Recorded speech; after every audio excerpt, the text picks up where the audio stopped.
You're listening to Football Friday Night on demand exclusively on 600 ESPN El Paso. Stay up to date with high school football scores, updates, and news by downloading the free 600 ESPN El Paso mobile app. We're off and running for Football Friday Night. Mark Miller, well, I'm Beau Bagley in for Mark Miller. We sure miss Mark. Mark did a great job for plenty of years. But great to be back on Football Friday Night right here on 600 ESPN El Paso. A week 7 in the borderland from now until the clock strikes 0. We have you covered with all the action from West Texas to the land of enchantment. It's a full slate of games tonight on Football Friday Night right here on 600 ESPN El Paso. I'm your host, Beau Bagley, alongside the hardest work in the business, Paul MacKinnon, and producer Angel Munoz. We have 70 years of experience on site in the stadiums tonight. Our 600 ESPN El Paso high school football reporters are working that beat to bring you the best coverage possible. Our reporters tonight are Alex Nicholas, Steve Escajeda, Brandon Cohn, Jaime Chavez, Adrian Broadus, Joe Rodriguez, Jeremy Caranco, and J.D. Sursley. A full slate of reporters for a full slate of games. Paul, week 7 is here, more than halfway through the season. It goes so fast. Can't believe how fast it goes. And it got started with a bang last night with a Thursday night win for Eastwood at the SAC. Troopers are back in it. They usually win it with offense. But as you said earlier with Steve Kaplowitz on Sports Talk, they did a little bit with defense last night as well. Yeah, a little bit at the end. It took a while to get there. It was the offense first. Jake Chanowski running back, couple of touchdowns.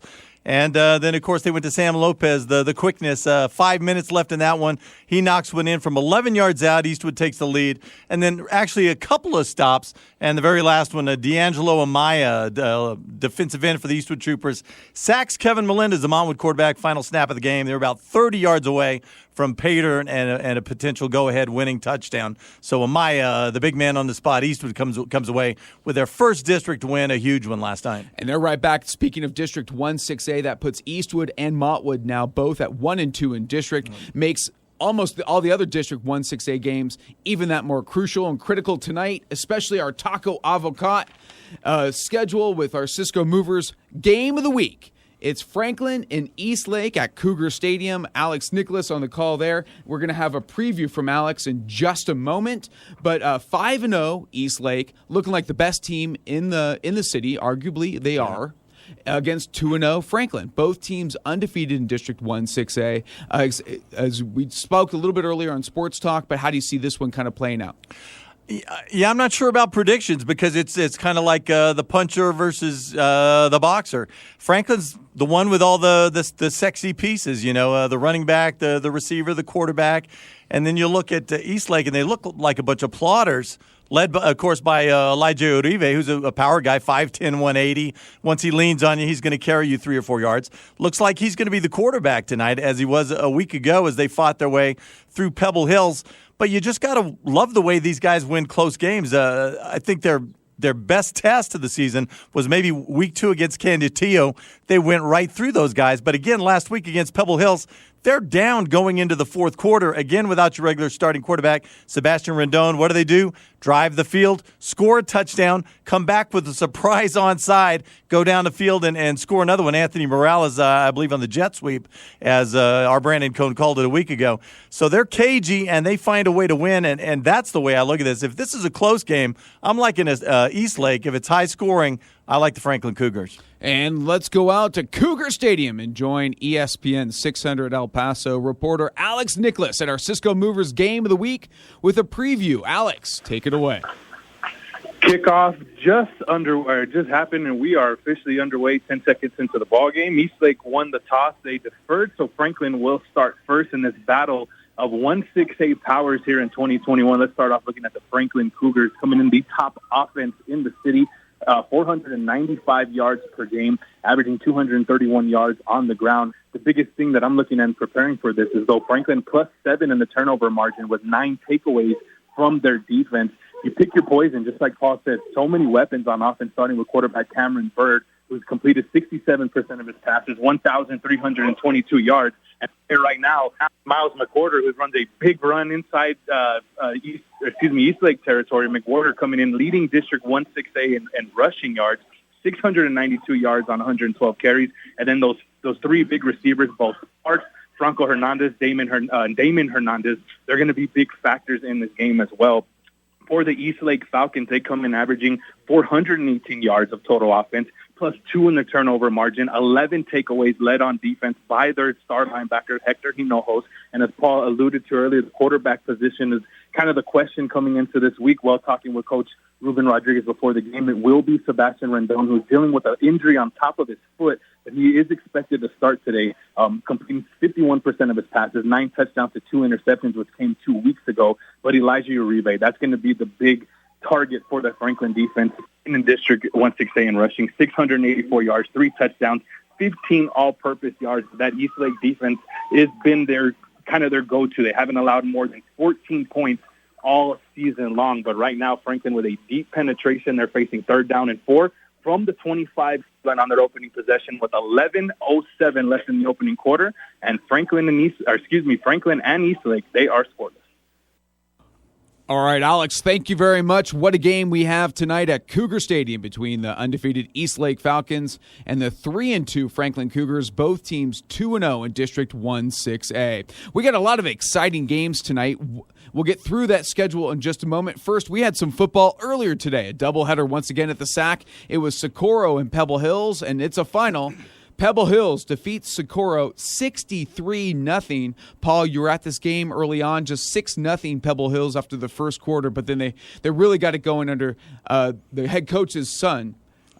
Yeah, Marcus Torres. You're right. In fact, first time Socorro got the football, actually marched down the field, looked like a competitive football team. Had to try and kick a field goal, 29-yard field goal, and the ball never got any higher than my waist. I don't know if anybody blocked it or it just got kicked into him, but that was Socorro's last best chance at a score. And as you said, coach's kid, the sophomore, Marcus Torres, after that. Little hitch route, breaks the tackle, goes 33 yards for a score. That's how they took that 6-0 lead with just 42 seconds left in the first quarter. He took a jet sweep. Torres, again, 61 yards, got it down close. Eric Marin punched it in off right guard from a yard out to go up 13-0. And again, Torres with another 13 jet sweep to the left side. That made it 27-0 going to half. Opening kickoff, coughed up. Socorro got the ball 3 plays later. Fumbled it right back to Pebble Hills. 2 plays later, the quarterback, the sophomore, Gael Ochoa, 86 yards down the right sideline, 34-0. That's all she wrote. Yeah. Even when Socorro gets a break, it's not a break that's going to be a break for long. Yeah, absolutely. So this is how District 1-6A looks right now as Pebble Hills improves to 2-1 in the district while Socorro falls to 0-3. So that puts Eastwood and Montwood both at 1-2 in district. You got Franklin and East Lake tonight. Loser of that game will be 2-1 along with Pebble Hills. And then you're looking at the late game, the late game of the doubleheader at the SAC tonight. 1-1 Coronado against 1-1 Americus. One of those teams, as you would think the way the season has gone, it likely be the Americus Trailblazers. They look solid, as you said. The Coronado T-Birds just too young this season. So possibly one of those teams at 2-1, and you still have Eastwood and Montwood kind of looking up in that district. Yeah, absolutely, and I think it's what we talked about coming into the season. 6A is just going to be, I don't know if I can say, you never know what you're going to get, and I think last night was a great example. Eastwood and Montwood, it really was a pick-em, and for about a quarter, it looked like Montwood was the better team, and then for the last 3 quarters, Eastwood really took charge. They look good to me. The receivers really catch the football in traffic. They're well-schooled, and like I said, they have a nice little running back tandem, but as you said, who knows what's going to happen. If Eastwood drops another one, maybe they're the team that's out of the playoffs. There's 5 teams really fighting for 4 spots. Pebble Hills is 2-1 now. A team of the skilled guys, mostly sophomores. So, if you're going to pick one of those, okay, maybe who's not ready to be in. It might be Pebble, but at the moment, they're in the playoff hunt, and Eastwood and Montwood kind of out, or fighting to be out anyway. And Pebble surely looked good today. Winners 63-0 over Socorro. Some other exciting games we have tonight outside of district. We have Bel Air and Andress. Brandon Cohn, the Iceman, will be on the call for that one. Bel Air limping into this one at just 2-4 in the season, while the Andress Eagles at 5-1, their lone loss to the Franklin Cougars. Andress really kind of looks like the real deal, Paul. Yeah, as long as they have Jeremiah Cooper on the offensive side and the defensive side. He had a couple of picks last week. In fact, whatever the final was against Austin, 34-10-ish. But then you factor in at the end, Jeremiah Cooper had an interception return for a score, and Lance Bass took one back 70 yards for a score.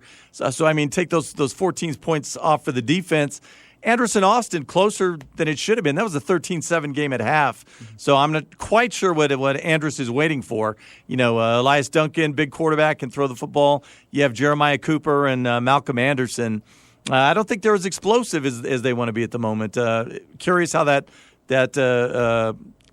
keeps going through the rest of the district season. Yeah, last week, Andrus defeated Austin 34-14. I remember Jeremiah Cooper, I think, had a pair of 70 or 80-yard touchdowns in that game. Really played well. While Belair, tough game against Canutillo. Belair lost 52-26, and a lot of that points kind of came at the end of the game while Canutillo sat a lot of their starters. So this could be an uphill battle for the Belair Highlanders. Brandon Cohn will be on the call for that one. And then an exciting district opener between Parkland and Canutillo, old district rivals, renewing a little rivalry here. But Parkland limping in at 1-5, Canutillo 5-1. Adrian Broadus on the call. How do you see this one at Lowenberg Stadium?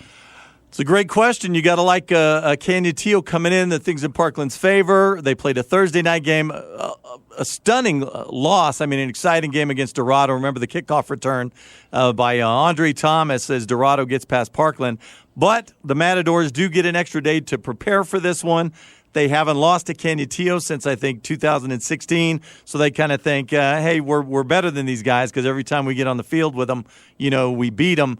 But on the downside, they've only won one contest in a tough non-district schedule. But, I mean, coming in with just one win, you wonder how confident you really are. And if they wind up losing this game, which is really, you would think, for the district title, how does Parkland start thinking about itself going forward? Yeah, that would be tough. If it is a loss for the Parkland Matadors, they would fall to 1-6. But that's why they play the game. Adrian Broadus will be on the call there. Parkland at Canutillo, another fun one. A Cotton Valley Classic, as always I like to call it. And district opener between two very, very fierce rivals, the Clint Lions and the Fabens Wildcats. Joe Rodriguez will have the call. Clint coming in 2-4 overall. Fabens 1-5. This is always a fun one. A lot of, I'd say, Lower Valley bragging rights on the line in this game. And I know Joe Rod loves these games. The one thing I'll say, both of these teams are on a down cycle. Fabens off a hideous 2020 COVID. You don't know what these teams were going through, but couldn't win a game a season ago. San Eli grabbed that fourth and final playoff spot. Fabens has bounced back a little this year. A lot of close losses. Close loss to Pecos, 31-26. Close loss to La Mesa when they went for two after scoring a late touchdown, 13-12. San Angelo Lakeview gave them a decent run, 28-8 last week. So Fabens is not great, but they're playing teams closely. And for the Clint Lions, I mean, it's week 7 now, so I guess everybody's a veteran, but they replaced their entire skill set. They always run a wishbone, of course. New quarterback, new fullback, new halfbacks, a lot of new for Clint. So hopefully for them, trying to win their 4th straight district title, things are starting to gel. We'll find out tonight. Started district play against Fabens. That should be a fun one at Wildcat Stadium. Kickoff just underway. We'll hear from Joe Rodriguez in just a little bit. Also, kickoff just underway over at Excalibur Stadium. The Hanks Knights hosting the Isleta Indians. Isleta coming in at 3-3, while Hanks coming in at 1-5. And then a fun one, Paul, you were talking about. El Paso High at Jefferson at Silver Fox Stadium. El Paso High, known as the Cardiac Kids so much this season, while Jefferson, a big win over Irvin last Saturday. El Paso 1-0 in district. Jeff 1-1. This should be a fun one. Yeah, I think this is the game I think the winner of this one winds up a playoff team this year. Jeff, tons of seniors, Nathan Alcala, Arturo Rubio in the backfield. These guys have all gelled up together. El Paso High kind of came out of nowhere. You got the junior quarterback, Jerry Chidas, who's throwing darts, and Christian Cadillo all of a sudden out of nowhere. Seems like he catches a couple of touchdowns every week, loves the bubble screen, loves the quick slant, and they'll run him on a go route too. And he's a weapon in all three of those areas. Absolutely. It should be a fun one. Jeremy Caranco on the call. El Paso High at Jefferson. District bragging rights, and that one should be a fun one. Also tonight we have Burgess at 2-0 in district at R.E. McKee Stadium facing the Austin Panthers. The coach, Jaime Chavez, on the call there. And then Chapin and Horizon should be another fun one down at Emperor Stadium. J.D. Sursley on the call there. Another fun one for the Del Valle Conquistadors, traveling way out of town, all the way to California, East California, I should should say, down to El Centro and facing the Central Union Spartans. Del Valle coming in at 5-1 after a big win, last week, 59 points at home over the Hanks Knights. Now they could face Central Union just limping in at 2-4. But a fun thing about Central Union, they are the largest school in El Centro. So we'll see with schools like Brawley, you got Imperial, Calexico down there, Holtville, and Central Union should be a fun one for the Divide Conquistadors. Yeah, your old stomping grounds. If we have time tonight, I'll tell you the story of how we got hooked up with a California team. I don't know if you know this one or not. There you go. I'd like to hear that. You know, I used to anchor our 6 o'clock show, drive about an hour and 45, maybe let's say an hour and a half up to Brawley, get a couple highlights there from a running back named Zay Shepard, who broke Reggie Bush's Southern California rushing record. Followed Zay all the way to the San Diego High School Sports Hall of Fame. Then I drive down to Imperial, get a couple highlights there, or over to Central Union, and then back all the way to Yuma, Arizona. And then put it all together and then anchor the 10 o'clock show. Boy, those were the days, right? A lot of fun. Another fun one today. How about the El Dorado Aztecs? See if they can keep it up tonight at Fort Stockton. Fort Stockton coming in at 5-1 overall.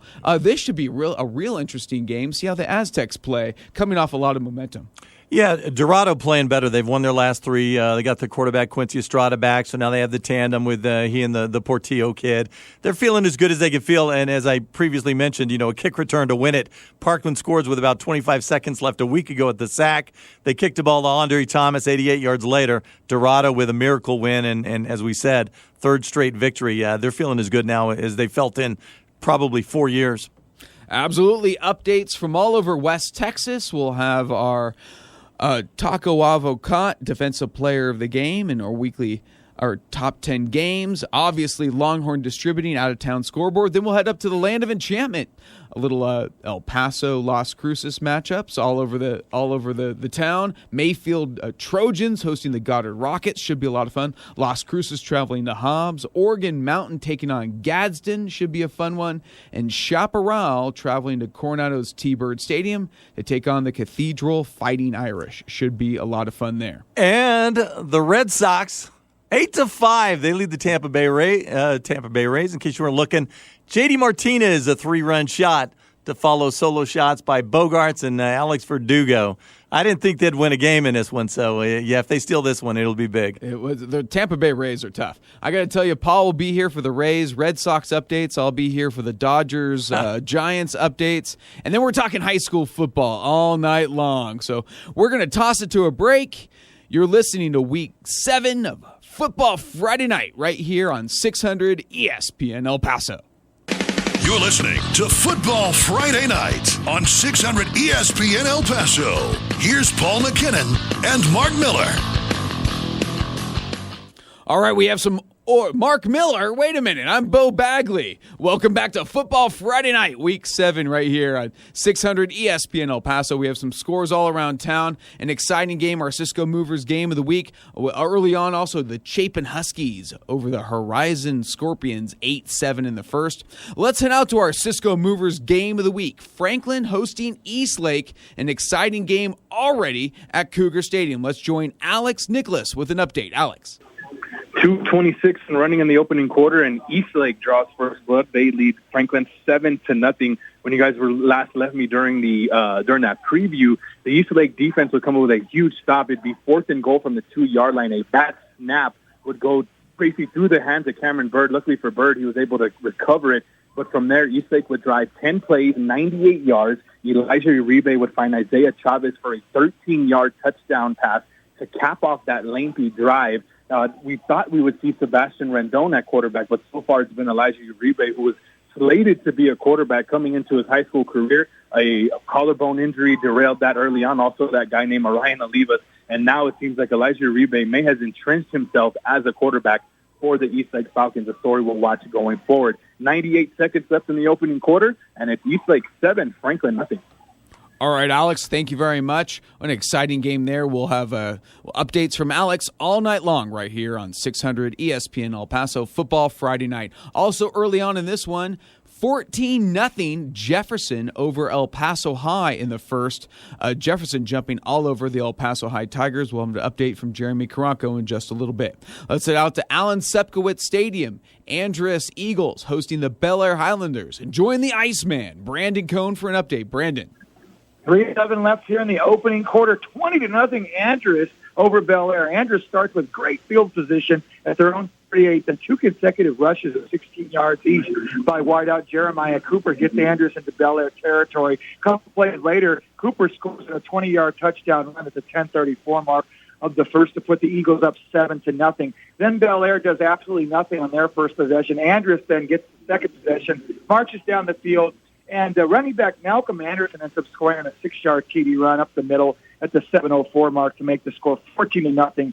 Andress over Bel Air. Then at the 5:21 mark of the first, Andress can't be stopped as they score on their third consecutive possession. This time, quarterback Duncan finds who else? Jeremiah Cooper for a 44-yard touchdown. Cooper's second TD of the first quarter. PAT was no good, making the score Andress 20-0. 3:11 opening quarter, Alan Sepkowitz Stadium. Andress 20-0 over Bel Air. All right, Brandon, thank you very much. Boy, the Andress Eagles, a huge first quarter against the Bel Air Highlanders. You had to think this one was coming. Andress, very, very tough at home. And let me just tell you, throughout the city, just looking at the scores coming in, flooding in, I'm getting blown up here. A lot of scoring going on early, and, not just at Brandon's game. Let's head out to Adrian Broadus and Julius and Irene Lowenberg Stadium. Join the Canutillo Eagles hosting the Parkland Matadors. And an update from Adrian. Adrian, take it away. With 1:47 left here in the opening quarter, the Canutillo Eagles on top of the Parkland Matadors 7-0. It's been an interesting game so far. The Canutillo Eagles on their first drive, they marched down the field thanks to a 31-yard pass from quarterback Devin Granados to running back LJ Martin. That set up a red zone attempt by the Eagles on that drive. Now, the interesting part about this one is it was capped off by a 19-yard pass from Granados to L.J. Martin on fourth down on this drive. So the Canutillo Eagles marched down. Both teams have traded punts since. We've got 1:15 left here in the first quarter. Canutillo on top of Parkland, 7-0. All right, thank you very much, Adrian. Appreciate that update. Early on, Canutillo, remember last week, Canutillo, a huge first quarter at Bel Air. I think it was 21-0 after the first quarter. L.J. Martin had 2 touchdown runs in that first quarter. So a bit tame today against the Parkland Matadors. The Parkland Matador defense may be hanging in there a little bit. But thank you, Adrian, for that update. We'll get back to you in just a little bit. Let's head down to the Cotton Valley Classic in the Clint Lions and Fabens Wildcats and join Joe Rodriguez with an update from Wildcat Stadium. Joe. Thank you very much, Beau. 4:53 left in the opening quarter, and it is Clint leading the Fabens Wildcats by the score of 8-0. A 3-play, 49-yard drive ended with a 27-yard touchdown run by a fullback, Alexis Palacio. The Lions decided to go for 2 and converted on that. So the game's most interesting, or shall I say the game's most interesting pregame note is that leading tailback for the Fabens Wildcats, Miguel Delgado, a player who has 63 carries, 644 yards on the season, with 9 touchdowns, is out. He is on the sidelines wearing a jersey, but he will not be seeing any action today. So definitely a big hit on the offensive capacity for what is the Fabens Wildcats. I'm going to go ahead and send it back to you on the studio with 4:11 to go in the first quarter. It is Clint leading Fabens by the score of 8-0. All right, Joe, thank you very much for that update. 8-0 early on for the Clint Lions. A lot of bragging rights in this one early on. And Beau from Bowie's Beatty Samang Stadium, our Ray Adauto lets us know that the Bowie Bears up on Irvin. Wow, Irvin in a little bit of a spiral, 14-7.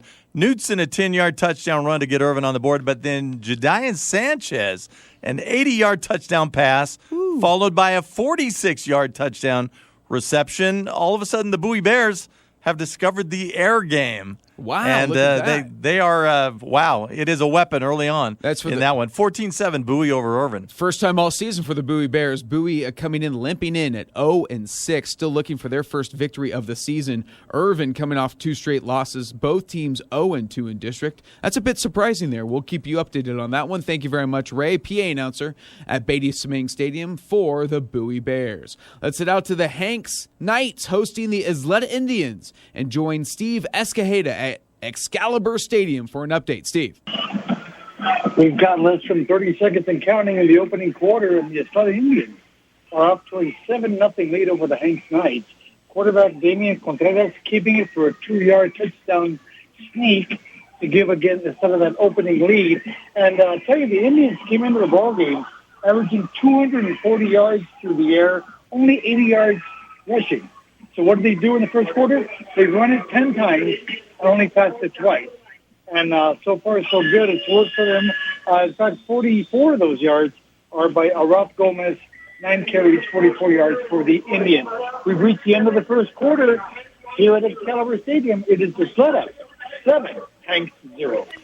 And Beau from Adrian brought us back out to that Canyon-Teo Parkland game. Parkland quickly back in it. Boy, did they ever need that. The sophomore quarterback, Eric Ortiz, 17-yard touchdown run to knot things back up at 7. 29 seconds left in the first quarter. Battle for the district title, even with 5 weeks left in the season. Parkland and Canyon-Teo tied at 7. You know, there's nothing like a rivalry game to get you going. Maybe this is just what the Parkland Matadors need. Playing the Canyon-Teo Eagles, old rivals right there at Lowenberg Stadium. Should be a fun one. Also, an update from Football Friday Night reporter Alex Nicholas from our Cisco Movers Game of the Week. Franklin with a 9-play, 49-yard scoring drive. Cameron Burr, the quarterback, with a 1-yard touchdown run to put the Cougars on the board. So that game's all tied up. Our Football Friday Night Game of the Week, Eastlake and Franklin tied at 7 early on in the second quarter. So that's going to be a fun one to monitor there. Thank you so much, Alex. Hey, let's head out to Jeremy Karanko. A lot of scoring early on in this one at Silver Fox Stadium. The Jefferson Silver Foxes hosting the El Paso High Tigers. Jeremy, take it away. Yeah, we got 151 in the first quarter and counting, and Jefferson is already on top of El Paso, 14-0.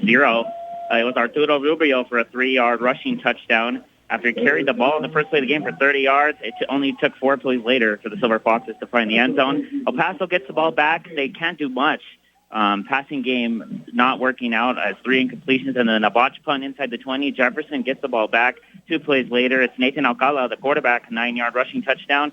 The first extra point was no good, but he takes the read option up the middle. He gets the 2-point conversion. 14-0. El Paso was just inside the 10. They turned it over on downs. A big, big missed opportunity for El Paso, already down 14-0 in this rivalry game, and a night where Jefferson is introducing its 2021 Hall of Fame class like Andre Sessions, Frank Gamboa, and head coach Carlos Lowenberg. It's a good start for the Silver Foxes here at home. 14-0 Jefferson over El Paso here with 1:08 in the first quarter. All right, Jeremy, thank you very much for that update. A big night at Jefferson High School. All that name should resonate with all high school football fans. Andre Sessions. I know, Paul, you brought his name up earlier in the show and on Sports Talk. Andre Sessions, a fantastic career early on and getting honored tonight and well-deserved. Anytime you run for 400 yards in a game, and I'm pretty sure, I can't remember if this is accurate or not, I think he did it twice his junior year, 1988, I believe that was, and then an even better team in 89 his senior year, more options. Yuck, what's that? Tampa Bay Ray trotting around the bases. Is that Choi guy? Yeah, I've seen enough of Choi. Do I have to turn this TV off? Solo shot, that's the good news. 8-6 Sox. Tanner Houck finally gets touched up after a few stellar innings. But well-deserved for Andre Sessions. 400 yards rushing a couple times in the game as a junior. Amazing. So 14-0 Jefferson over El Paso High in the first. El Paso High knows how to come back in games. Remember, they had a double overtime win, also a late win last week over the Isleta Indians. So the Cardiac Kids, don't count them out just yet. So thank you, Jeremy. Let's head out to the coach, Jaime Chavez, at R.E. McKee Stadium, and get an update from Burgess Mustangs at the Austin Panthers. Coach. 8:48 left in the half. We've got a tie ball game. Burgess 7 and Austin 7.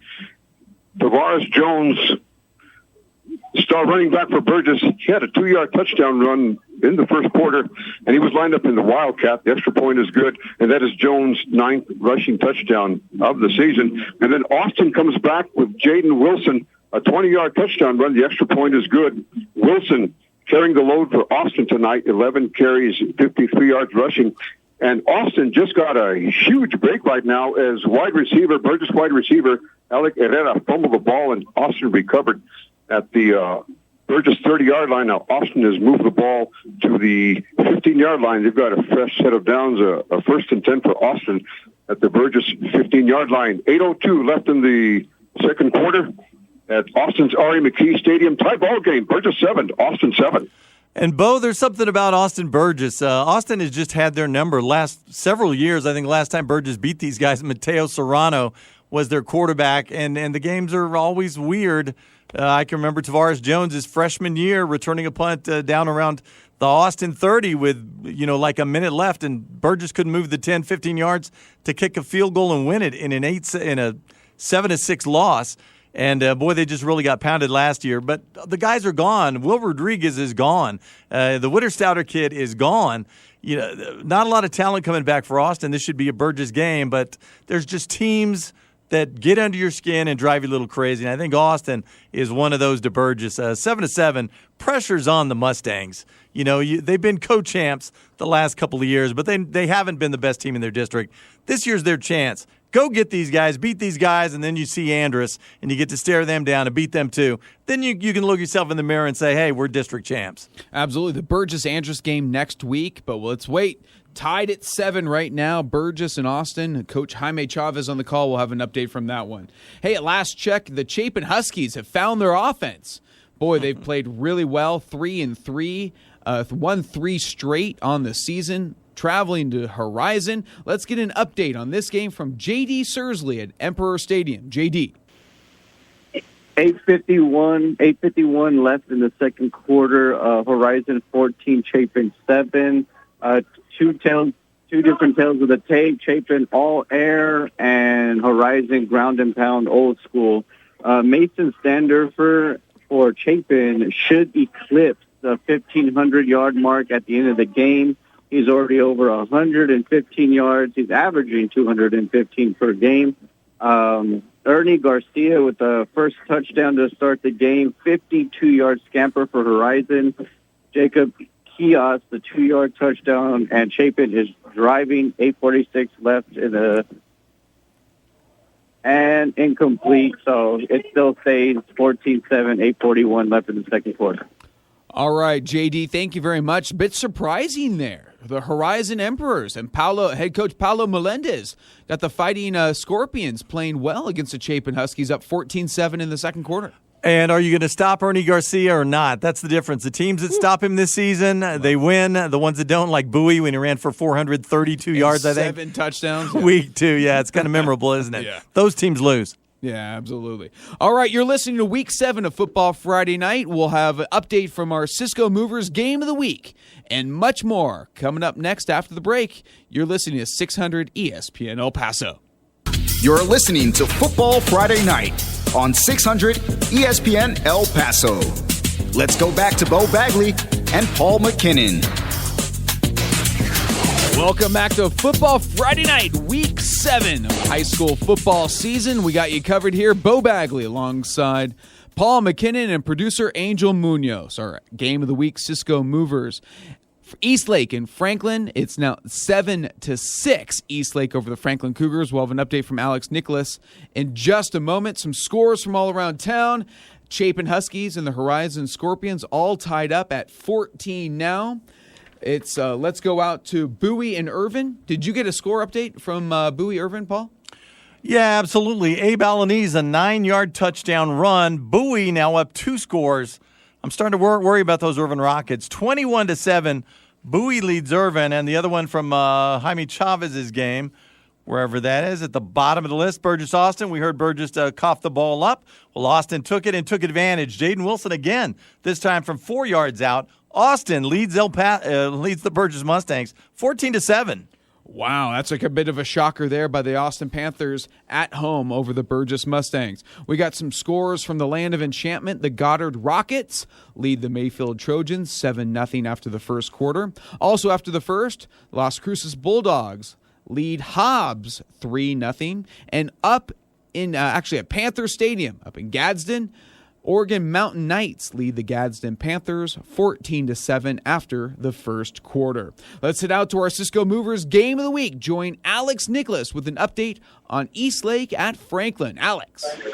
6:42 left until halftime, and it's Eastlake 10, Franklin 6. Our last scoring drive would end with a 27-yard field goal from Julian Malucci. That makes him 7 of 8 this year on field goal attempts, his 12th career field goal of his career made. That's at the 7:26 mark before halftime here in the second quarter. That would cap off a 9-play, 70-yard drive here for the Eastlake Falcons. And right now, Franklin, the second series of this game where they started in plus territory, they're in the red zone here with 6:33 and running left until halftime, and Eastlake holding on to a 10-6 lead over the Franklin Cougars.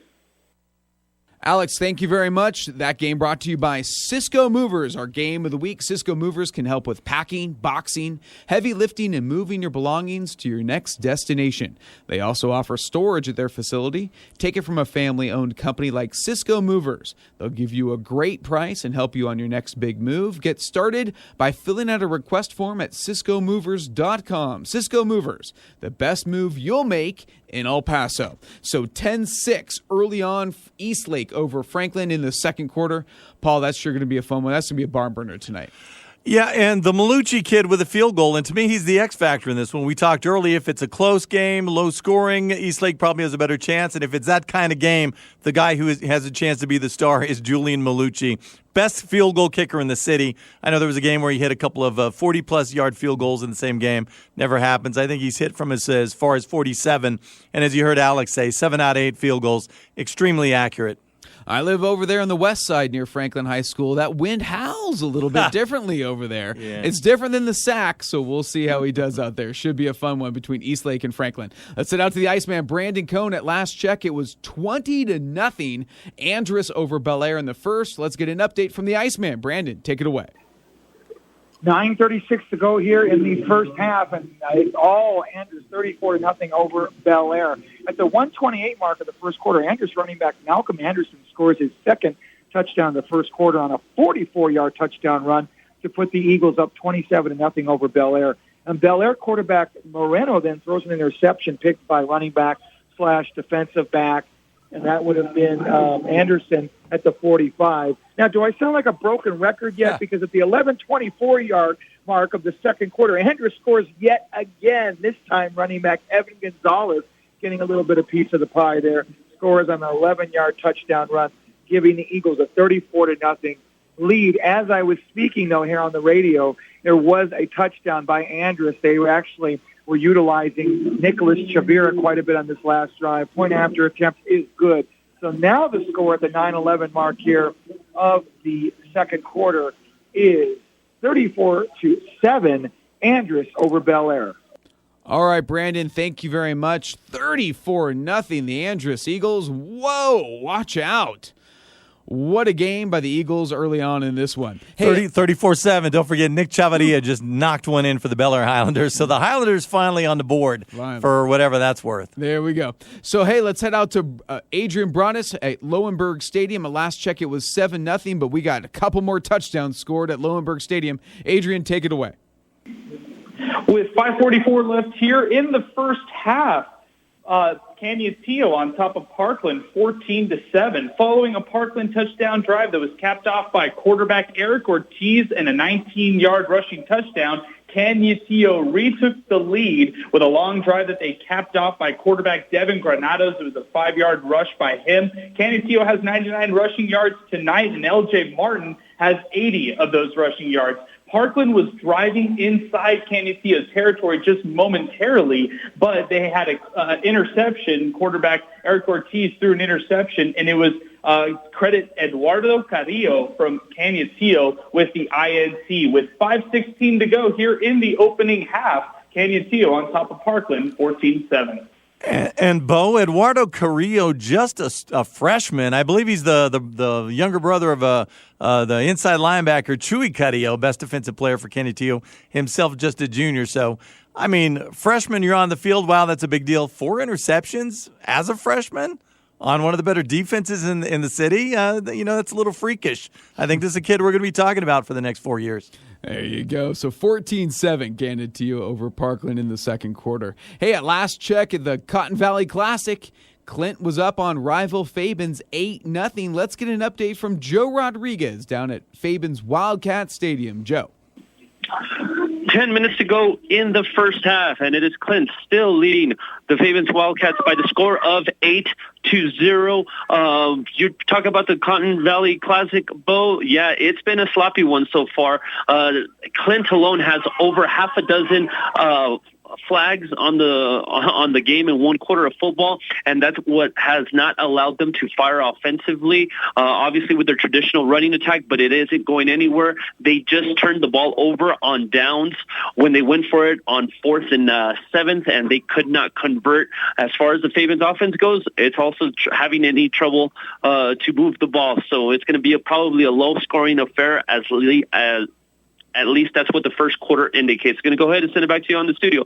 9:45 going to go in the second quarter. It is Clint leading Fabens by the score of 8-0. All right, Joe, thank you very much. Sounds like a sloppy game out there. So, Joe, thank you for that update. We'll have much more as we get inch closer to halftime there between Clint and Fabens. 8-0 Lions over Wildcats. And back out to the west side, your side of town, Beau Bagley. Franklin Cougars in our game of the week. Back out on top, Alex Nicholas tells us. Beau Sparks, 22-yard touchdown pass from Cameron Bird. 5 minutes left in the first half. Franklin on top, 14-10 of undefeated Eastlake. Beau knows. Don't you know that? Beau knows sports. Oh, and apparently Mark Miller knows Football Friday Night. So, hey, it's all good. Hey, but we're having fun here. 14-10, Franklin over Eastlake. We'll get back to Alex Nicholas in just a little bit. Let's head out to Steve Escajeda to get an update on Isleta Hanks. At last check, it was 7-0 Isleta in the first quarter. Steve, take it away from Excalibur Stadium. We've got just over 3 minutes to go in the first half, and Isleta continuing to lead the Hanks Knights 7-0. Again, both teams having a difficult time moving that football today. They're moving it between the 30s, and that's about it. Right now, Isleta has the ball on the Hanks. The Feathers with the clear pass, and that's going to bring the ball into the 25 to 20. He might score. That's going to be a touchdown pass for the Isleta Indians.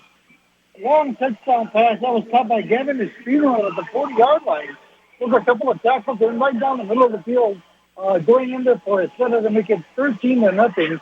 With 2:26 to go again in the second quarter. We were just saying this team is able to win the football, and there goes Isleta right on cue scoring again. Now it's 13-0. And I was just going to mention that in Hanks' 5 losses this year, they're 1-5 on the season. In those 5 losses, they've been allowing 61 points a ball game. Tonight, they've been doing a really good job, again, except for that last play that put the Indians up 13-0. Let's go ahead and see what happens on this extra point try. The hold is down, the kick is up, and the kick is good. 2:22 exactly to go before halftime here at Excalibur Stadium, and it is now Isleta 14, Hanks 0. All right, Steve, thank you very much. You got that touchdown on the air. Great job by Steve. 14-0 is led over Hanks. Isleta, remember, 3-3 coming off a very tough loss to El Paso High, taking it out on the Hanks Knights tonight. Hey, an exciting one between the Jefferson Silver Foxes and the El Paso High Tigers. At last check, it was 14-0 Jeff over El Paso. Let's get an update from Jeremy Caraco at Silver Fox Stadium. Yeah, 5:17 now in the second quarter. It's Jefferson still leading El Paso 14-0. But right now the Tigers are moving the football, and they've had good drives. They've been able to run the ball successfully. Jerry Chaidez has ran the ball well. He's got about 14 yards. Pedro Chavez has ran the ball for 23 yards, 6 carries, and a good opportunity now for the Tigers. The problem is, guys, they have over 10 plays with negative yards and 5 sacks. And then they have 4 penalties for 35 yards. So they've shot themselves in the foot after able to make good plays. But here they've got another good shot, 10-yard line now, but we still have the same score again. So El Paso trailing Jefferson 14-0 with 4:52 left in the second quarter. All right, Jeremy, thank you very much. Let's head back out to Austin's R.E. McKee Stadium. At last check, it was 14-7. The Austin Panthers over the Burgess Mustangs. Is it still a little bit of a surprise? Let's check in with the coach, Jaime Chavez, for an update. Coach. 45 seconds left in the half. It is Austin 14 and Burgess 7. Jaden Wilson, the tailback for the Austin Panthers, a pair of touchdown runs of 20 and 4 yards. Wilson has 19 yards and 92 yards rushing, and that'll put him over 800 yards rushing for the season. And now Austin is coming out of a timeout. They've got a 3rd and goal at the 2-yard line, looking to punch the ball in one more time before the half. And Burgess has had a really difficult time trying to stop Wilson, a hard runner who also plays on defense, carrying the load for Austin. With that's a keeper by the quarterback, Luis Hernandez. That's a touchdown, a 2-yard touchdown keeper for Austin quarterback Luis Hernandez, and the score with 39 seconds left in the half, it's Austin 20 and Burgess 7 with the extra point pending. The only score for Burgess thus far is Tavares Jones, a 2-yard touchdown run. He's been held in check tonight. 3 carries only and 4 yards rushing as Austin gets ready for that all-important extra point. And then the extra point is blocked, and Burgess picks it up, one of the linebackers, and he's going to take it.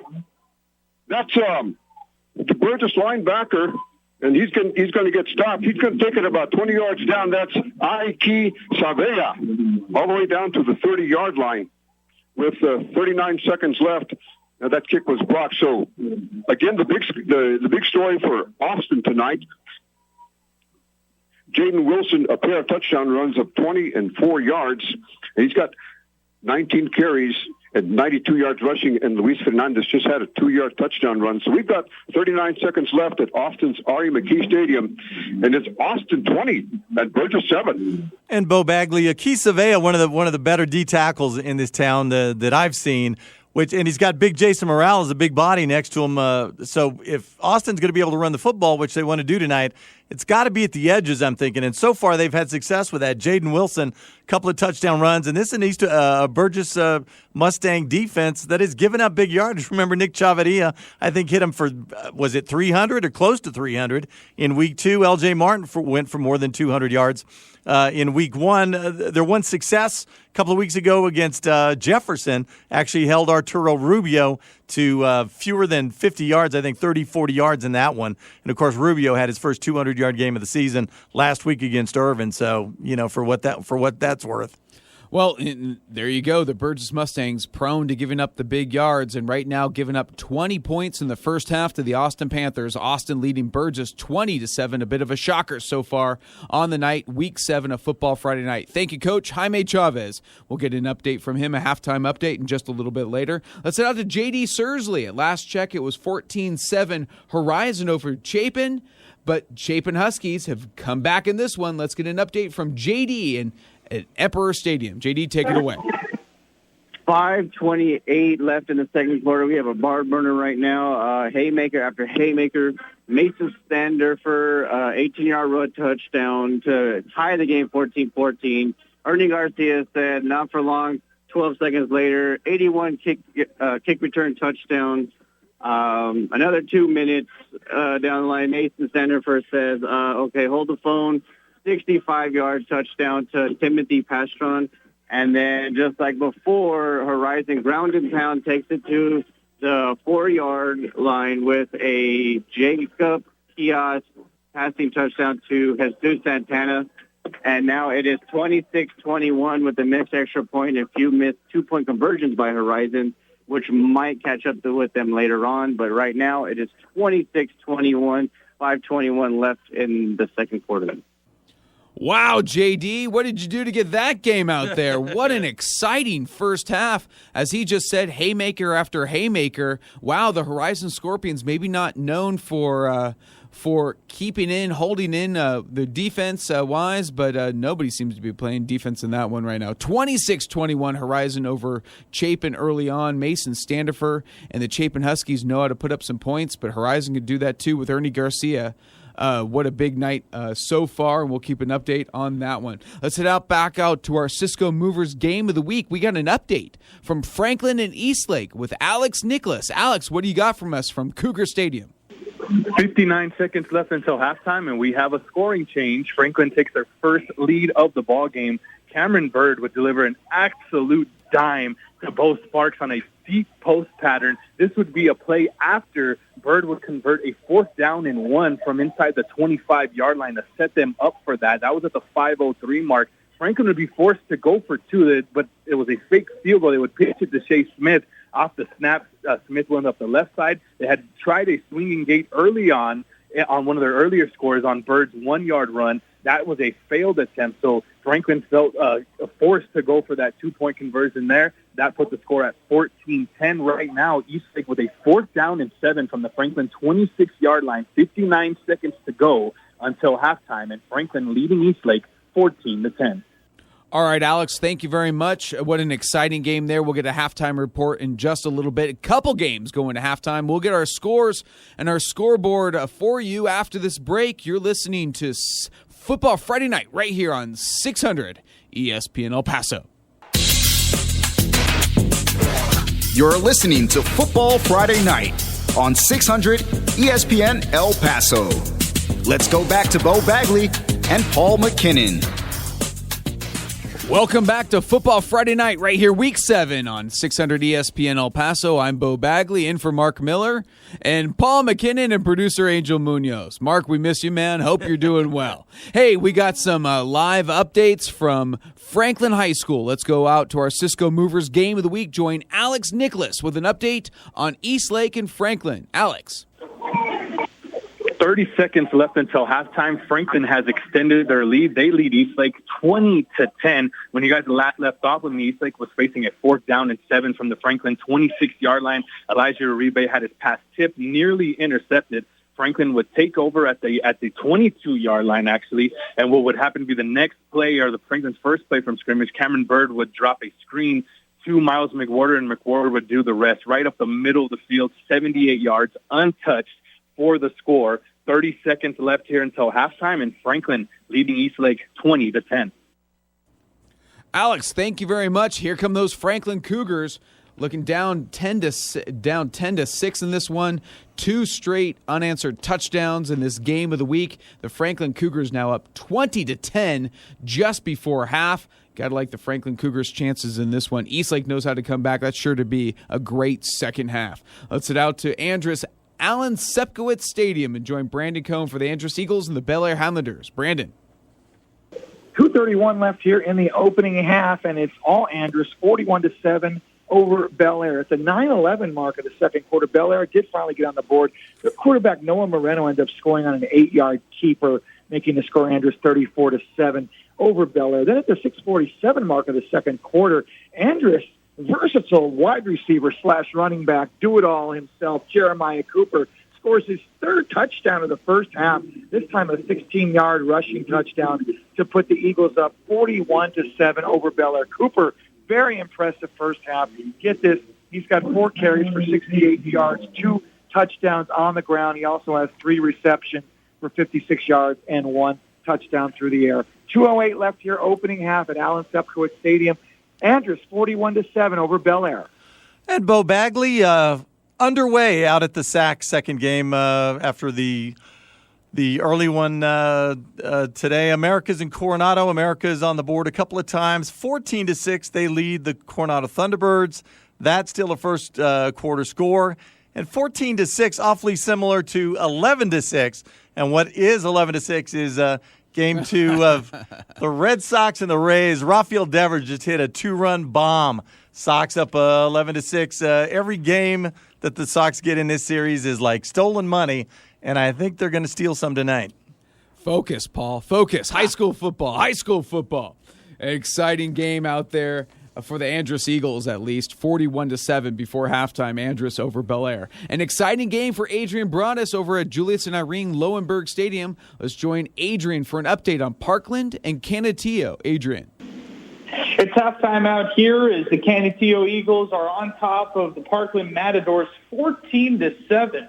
On Parkland's last drive of the half, sophomore quarterback Eric Ortiz helped drive his team all the way down to midfield, but Canutillo defensive end Juan Delgado came up big, had a sack to stop Parkland from attempting to score before the half. Canutillo in this game has been led by their running back L.J. Martin, 81 on the ground, 62 receiving yards, and has a touchdown as well. Parkland sophomore quarterback Eric Ortiz has been pretty sharp today, 6 for 8 tonight with 94 passing yards and a rushing touchdown. So again, it's halftime out here. Canutillo on top of Parkland, 14-7.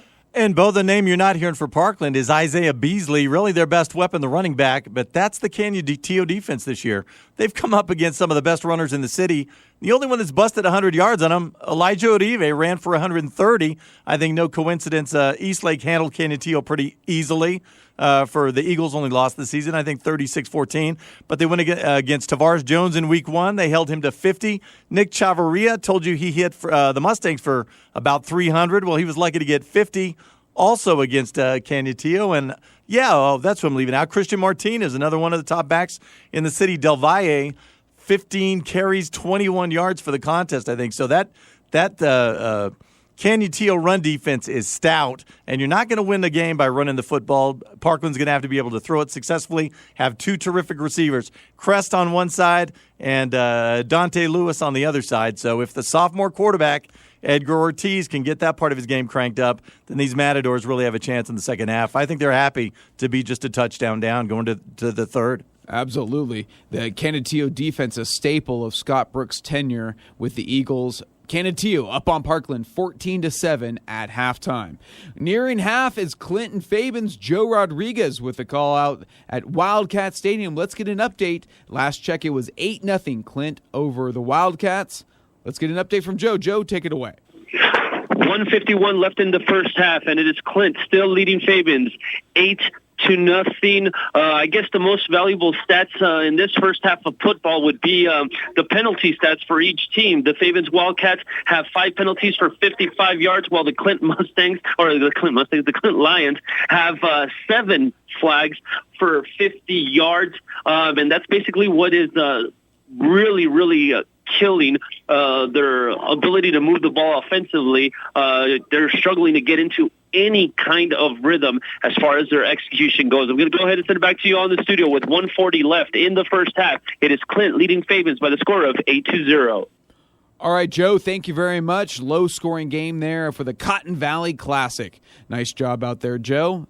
8-0 Clint over Fabins before halftime. Let's out to Steve Escajeda for an update on Isleta and Hanks from Excalibur Stadium. Steve.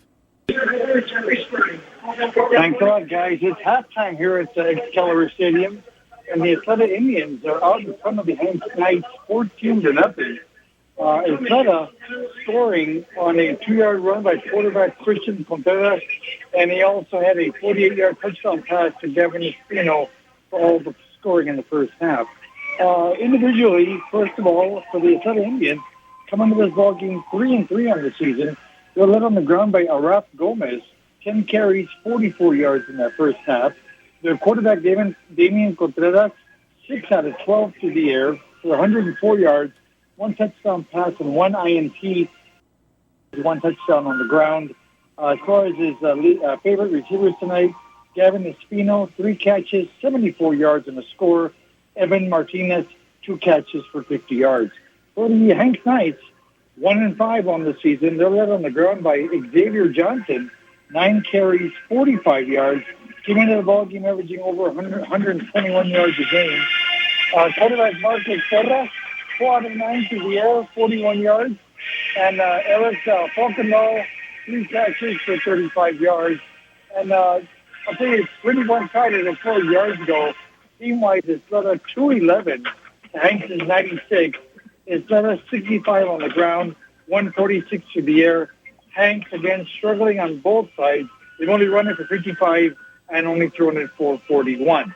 So, again, halftime, here at Excalibur Stadium, the Esteta Indians out on top of the Hanks Knights, 14-0. All right, Steve, thank you very much. Scores from elsewhere around the county. Riverside Rangers all over the San Eli Eagles, 41-7. Riverside coming into that game 5-1 overall, looking like, remember, they put up 70 last week over Alpine in a 70-6 win. Also out of town in California, the Divide Conquistadors trail the Central Union Spartans 10-7. That's early on in that contest. So Divide, remember, they're coming to that game 5-1 also, but trail Central Union by 3, 10-7 early on there. Let's head back out and join Jeremy Caraco for an update on El Paso High and Jefferson. This should be a fun one. Jeremy, what's the update? Yeah, 23 seconds left to go in the first half, and Jefferson leads it now 20-0. Over El Paso, guys. The last time we spoke, El Paso was inside the Jefferson 10, and on the previous drive, they were inside the 15, and on both drives, they turned it over on downs.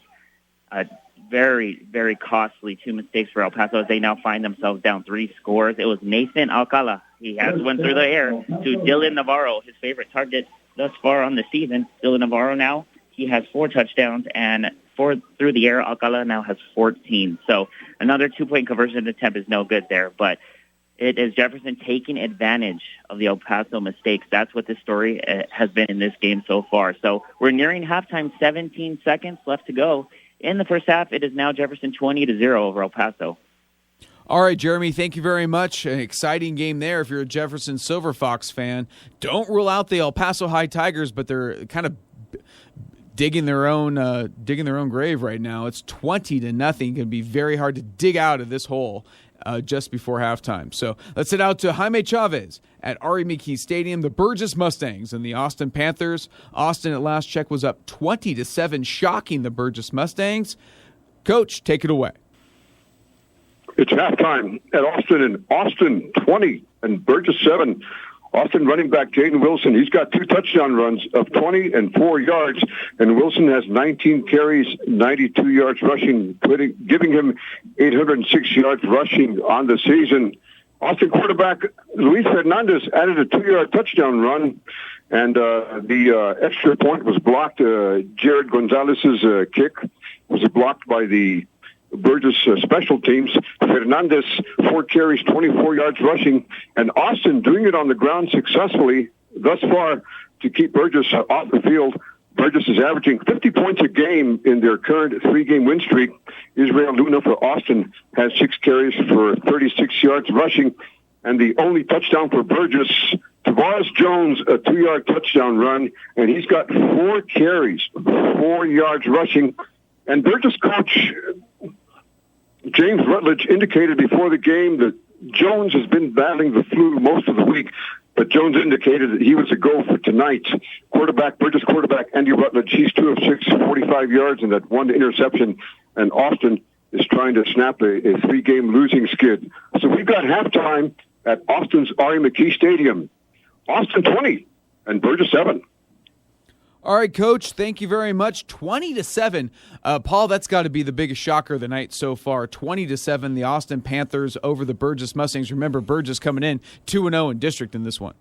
Yeah, it doesn't surprise me. As I said, this seems to be the way these games go. The one stat that struck me was Andy Rutledge, just 2 out of 6 through the air. If Tavares Jones is not his healthiest, got to be able to throw the football. They've had success, especially the Street kid, Sean Street, the converted rush end, now playing receiver. He's had a lot of catches. Ray Campos, a competent receiver. They have to have more success than that. 2 out of 6 is not going to cut it. Your star is not at his best. Other folks have to step up. First half, not so far. Hey, last check, there was there was enough for J.D. Sursley to talk about in this Chapin Horizon game. Emperor Stadium, the scene of about a ton of touchdowns, no defense. Let's see what the changes is there at halftime between Chapin and Horizon. Last check, it was 28-26 Chapin of Horizon. J.D., much of a change there? Yeah, we're still changing haymakers. Literally 4 seconds after I got off the line with y'all last time, Mason said, "Why'd you hang up the phone? I'm going to throw a 54-yard touchdown." And then Jacob Kiosk, right down 5 minutes. Drove down Horizon. He even got nicked up during the drive, came back after being out one play, then scored a 2-yard touchdown. They went for the 2-point conversion yet again, this time successful, so they got 34. And now Mason is trying to score right before halftime with 35 seconds left before half, 34-28 Horizon. All right, JD, wow. I'm betting on Standifer. He said they're trying to score. Where can I play some cash on that one? Oh, my gosh. Wow, what a game there. Hey, also in the second quarter over at the SAC, the late game, the America's Trailblazers get another touchdown. They now lead the Coronado T-Birds 21-6. All right, we're going to take a break. We'll have much more, some halftime reports as we are taking breaks all over the city. You're listening to Football Friday Night right here on 600 ESPN El Paso. You're listening to Football Friday Night on 600 ESPN El Paso. Let's go back to Beau Bagley and Paul MacKinnon. Welcome back to Football Friday Night right here on 600 ESPN El Paso. We have some halftime scores. Let's go down the scoreboard. 20-10, Franklin Eastlake in our Cisco Movers game of the week. Andress leads Bel Air at the half, 48-7. Canutillo over Parkland, 14-7 at halftime. Just before half, it was 8-0 Clint over Fabens. At halftime, Isleta over Hanks, 14-0. Also at the half, 20-0 Jefferson over El Paso High. And at half, 20-7, Austin over Burgess, and this one still in the first half. Last check, Horizon leading Chapin 34-28. Also at halftime, 41-7, Riverside over San Elizario. In the second quarter, it's 21-6, Americus over Coronado. In the first quarter, El Dorado and Fort Stockton tied at 7. Yeah, I got a later version of that one. Again, with the internet, man, you never can believe these things. But fourth quarter score from Fort Stockton, 15-14. Fort Stockton over El Dorado. As I said, fourth quarter, a slim 1-point margin. Be nice if an El Paso team could finally get those guys this year. Wow. Fort Stockton leading the El Dorado Aztecs 15-14. And you better pay me my money, Beau Bagley, because, Mason Standifer, 12-yard touchdown pass out at Chapin Horizon. On the way to halftime, they're already there. 35-34, wild one of the night. The Chapin Huskies with a 1-point lead at Horizon in the high desert. Wow, what a game there. 35-34 at the half. We'll get an update and a halftime report from J.D. Sursley in just a moment. Other scores from around the area. Oregon Mountain leading Gadsden 14-7. Las Cruces over Hobbs 17-7. Anthony leading Tornillo 43-7 early on in that one. At halftime, Bowie Bears over the Irvin Rockets 28-14. Another shocker there. Bowie winless coming into that game. Delvi trailing Central Union in California 10-7. Delvi trailing by 3. At last check, it was Goddard over Mayfield 7-0. And Santa Teresa leading Rio Grande at the half 42-0. For a halftime report in our Cisco Movers game of the week, you have an update, Paul? Before we get there? You want some out-of-town scores? I just stumbled across a bunch of them. Let's go for our Longhorn Distributing out-of-town scoreboard. Yeah, let's knock this one out quickly. Start with 2-6A as usual. Midland Legacy, 35-21. They're up on Friendship, 4-1 on the season, 1-0 in district. Friendship 4-2, 1-1. Odessa Permian on top of Odessa. The Battle of Odessa's Odessa High and Permian. Permian up 35-22. That one in the second half, of course. Permian looking to win 2 straight. Moved to 2-1, a battle of 1-1 teams in the district. Permian 4-2, Odessa 3-3. Thursday nighter, San Angelo Central bounces back from humiliation a week ago. 41-17 over Midland High. I tell you what, that's a roller coaster district there. Teams are Jekyll one week and Hyde the next. Well, Thursday night, Central was, I guess, Hyde. He was the aggressive one, right? 41-17. They beat Midland, and we move down to the 5As. Battle of Amarillo. Tascosa up on Amarillo High.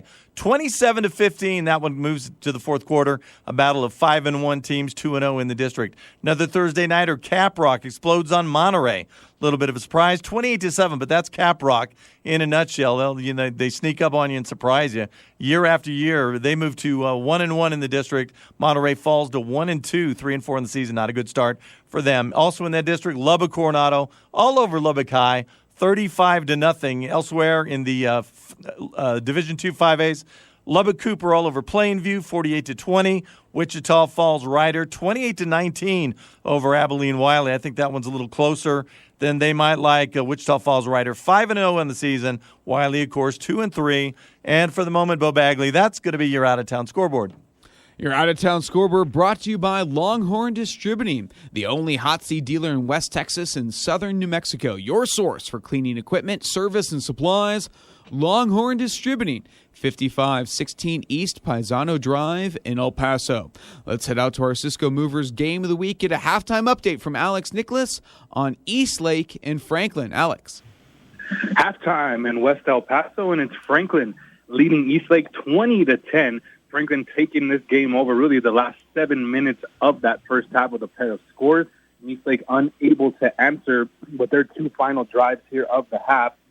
Give you some halftime stats. First for the Franklin Cougars, 225 total yards. Cameron Bird, 5 of 8 passing, 132 yards, 1 touchdown.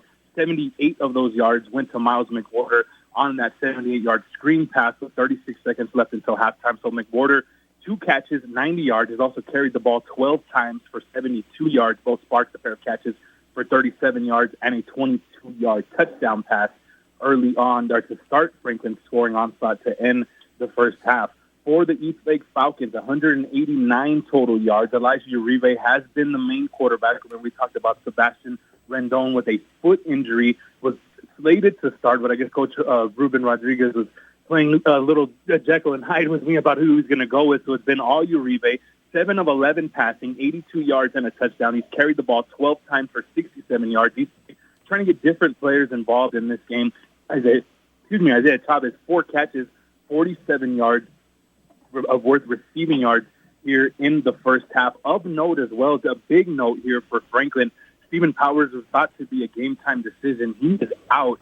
The talk around the press box and around Franklin is it's a hamstring injury that happened over the summer, and it just hasn't been able to get right. Talking with some of the Eastlake coaches before the game, they described Powers as playing on one leg last week in his season debut, so no Powers today.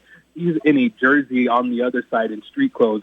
So for Franklin, not bad holding Eastlake to just 6.5 yards per play in that first half. Franklin themselves, though, getting really hot. Like I mentioned, the last 7 minutes of that second half offense really clicking there. Franklin averaging 8 yards per play to end the opening half. Start of the second half just a few minutes away. District 1680, the positioning for the district title on the line here, and it's Franklin with a 20-10 halftime lead over the Eastlake Falcons. All right, Alex, thank you very much. What a game there between Eastlake and Franklin. Looking forward to the second half in that one. That's our Cisco Movers Game of the Week. Remember, Cisco Movers will give you a great price and help you on your next big move. Get started by filling out a request form at CiscoMovers.com. They'll help you with packing, boxing, heavy lifting, and moving your belongings to your next destination. Cisco Movers, the best move you'll make in El Paso. Other halftime scores at halftime, Del Valle still trailing Central Union now at 17-14 Central over Del Valle. Also at the half, Las Cruces leads Hobbs 17-14. And the Mayfield Trojans trail Goddard by 1 point. It's now 7-6. Goddard, the Rockets, over the Mayfield Trojans. For a halftime report back here in El Paso, let's head out to Alan Sepkowitz Stadium. This one's been all Andrus over Bel Air. Let's join the Iceman, Brandon Cohn, for a halftime report. Brandon. Yes, it has been all Andrus. 48-7, the Eagles over the Highlanders here at the half. And some interesting stats for Andrus. Elias Duncan, their QB, 6 of 7, 123 yards to the air, 2 touchdowns, also 6 carries, 59 yards. Running back Malcolm Anderson, what a first half. 7 carries, 95 yards, 3 total touchdowns, 2 rushing, 1 receiving touchdown of 46 yards. Just before the half expired. Running back Evan Gonzalez, also 6 carries, 60 yards, 1 touchdown. But how about wideout and running back Jeremiah Cooper? This kid's amazing. 4 carries, 68 yards, 2 rushing TDs, 3 receptions, 56 yards, 1 receiving TD. For Bel Air, their quarterback, Noah Moreno, he's 12 of 17, 74 yards. He has a rushing touchdown, also 2 interceptions. Their wideout, Adam Gomez, 3 receptions for 55 yards. We got about 2 minutes and change before the third quarter starts here at Allen Stepcoat Stadium. And it's all Andress, 48-7 over Bel Air. All right, Brandon, thank you very much. 48-7, Andress over Bel Air. Whoa, watch out, Andress Eagles, here you come.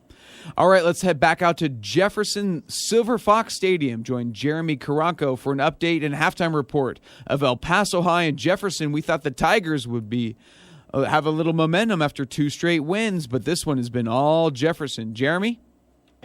Yeah, Jefferson 20-0 over El Paso. The problem is in this game, El Paso has played pretty well offensively up until they get a sack, they have a penalty, they can't convert 4 downs in the red zone. So that's what it's come down to. Jefferson right now is being led by Arturo Rubio. He has opened up the offensive playbook with some good rushing yards, 66 on 13 attempts and a touchdown. Nathan Alcala has also opened it up on the passing game. He ran it in for a 9-yard touchdown before he threw one for a 4-yard touchdown to Dylan Navarro. His favorite target, just 3 catches, though, for 22 yards. And Roman Gomez, he has 22 yards for the Silver Foxes. Arturo Rubio has also caught a catch, and Jose Rodriguez has a catch for 5 yards. And for El Paso, stat-wise, being led by Jerry Chides, as you would expect, through the air, 65 yards. Just 5 out of 13, though. It's been the rushing game that has helped them out. It's been Pedro Chavez. He has 9 attempts for 31 yards. But the problem has been sacks and penalties, as I just stated earlier, at untimely times for the Tigers. So we'll see if El Paso can clean it up. We're about to start the second half, 3 minutes to go at halftime. It's Jefferson 20-0 over El Paso. But, Beau, if you're a Jefferson fan, don't take your foot off that gas just yet. Remember this El Paso team. They're a second half team in case nobody's noticed. What were they down to Isleta a week ago? Was it 21-7? All of a sudden they block a punt, take it back. 4 straight scores later, they have the lead and wind up coming away with a 38-35 victory on a field goal with about a minute and a half left of the game. Jerry Chides, the quarterback, who also kicks apparently. So, yeah, I like Jeff coming into this one, but, I'm not comfortable in my chair just yet. Absolutely. El Paso High surely knows how to play well late in games and in overtime, as they've proven this season. Hey, let's head back out to Horizon's Emperor Stadium. Join the Chapin Huskies and Horizon Scorpions. At the halftime, it was Chapin up by 1, 35-34, and join J.D. Sursley for a halftime update. J.D. Yeah, that last touchdown by Mason was a beauty to a 12-yard pass to Zachary Ortega. Horizon left him a minute and 1 second. Of course, he was like, I eat my Wheaties for breakfast. He took him down like nothing. Scratch that 1,200 mark at the end of the game, guys. He's like, I want to push for 2,000 because he's already at 280 at halftime. Like you said earlier, Mr. Bagley, there has not yet been a defender that wants to do his job. When Chapin has the ball, it's like Dak Prescott's out there playing the 2020 Dallas Cowboys secondary because they look horrendous. When Horizon has the ball, it's Jacob Kios, Ernie Garcia, and Jesus Santana running the ball. It looks like Lamar Jackson, Derrick Henry, and Ezekiel Elliott all on the same team. 35-34 at halftime. We have a barn burner, haymaker after haymaker. It's been a good one. All right, JD, thank you very much. 35-34, haymakers throwing left and right. What a game that one's going to be in the second half. Yeah. We'll see JD maybe around midnight tonight at the Union Draft House on Sunland Park, home to our post-game get-together. Come join us at Union Draft House after the games this football season, and for all your sports watching, visit the Union Draft House. 3 locations in town: west at Cimarron Plaza, east on Tierra Este, and now open off Sunland Park near the mall. 100 beers on tap. Feast on the food and stay for the big game. Learn more on Facebook and Instagram at the Union Draft House. All right, we're going to take a break. We're going to come back with the second halves all around town in the land of enchantment. You're listening to Football Friday Night right here on 600 ESPN El Paso. You're listening to Football Friday Night on 600 ESPN El Paso. Let's go back to Beau Bagley and Paul MacKinnon. Thank you. Welcome back to Football Friday Night, Week 7. Let's run down the scoreboard right now in our Cisco Movers Game of the Week. The Franklin Cougars lead the East Lake Falcons 20-10. An exciting first half, but saw the Franklin Cougars with 2 unanswered touchdowns to lead by 10 at halftime. Also at halftime, the Andros Eagles lead the Bel Air Highlanders 48-7. Also at half, Canutillo over Parkland 14-7. The Clint Lions lead the Fabens Wildcats 8-0 at halftime. This now in the third quarter, the Isleta Indians have scored again to increase their lead. They now lead the Hanks Knights 21-0. Again, that's Isleta over Hanks 21-0 in the third. Jefferson Silver Foxes kind of surprising the hot El Paso High Tigers up 20-0 at halftime. And then the Austin Panthers, another bit of a surprise at R.E. McKee Stadium. They led the Burgess Mustangs 20-7 at half. Also at half, what a game for J.D. Sursley at Emperor Stadium. The Chapin Huskies over the Horizon Scorpions by 1, 35-34. That's not a final. That's not in the third quarter. That's the halftime score. 35-34 Chapin over Horizon. Also earlier today, the Pebble Hills Spartans defeated the Socorro Bulldogs 63-0. Pebble Hills improving to 2-1 in district. In the late game at the SAC, America's Trailblazers lead the Coronado T-Birds 21-6. That game in the second quarter. Last check, in the fourth quarter, we had Fort Stockton over El Dorado by 1 point. 15-14, Fort Stockton leading the Aztecs. And at halftime, Del Valle trailing Central Union of California, the Central Spartans leading the Conquistadors 17-14 at halftime. Also at half, Bowie Bears, the winless Bowie Bears leading the Irvin Rockets 28-14. And then the Riverside Rangers all over the San Eli Eagles 41-7 at halftime. Up in the land of enchantment, the Oregon Mountain Knights leading Gadsden at half, 21-15. Also at halftime, Las Cruces Bulldogs leading Hobbs, 17-14. And the Goddard Rockets leading Mayfield Trojans by 1, 7-6 at halftime. Centennial Hawks flying by Carlsbad at the half, 21-0. And then the Anthony Wildcats leading Tornillo, the Coyotes. The winless Coyotes looking for their first victory. Don't think it's going to come tonight. Anthony leading Tornillo at halftime 43-7. And also at the half, Santa Teresa leading Rio Grande 42-0.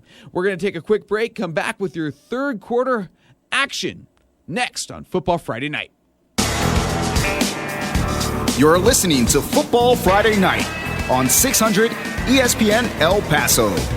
Let's go back to Beau Bagley and Paul MacKinnon. Welcome back to Football Friday Night, Week 7, right here at 600 ESPN El Paso. Thank you for tuning in. And we got an exciting one in our Cisco Movers Game of the Week. Let's join Alex Nicholas for an update on East Lake and Franklin. Alex, take it away. 7:01 left in the third quarter. East Lake still trailing Franklin 20-10. Some hot action just as late, or just a few seconds ago. Both teams traded punts. It'd be the first punt for either team. It would be East Lake to take the first possession of the third quarter. They would punt.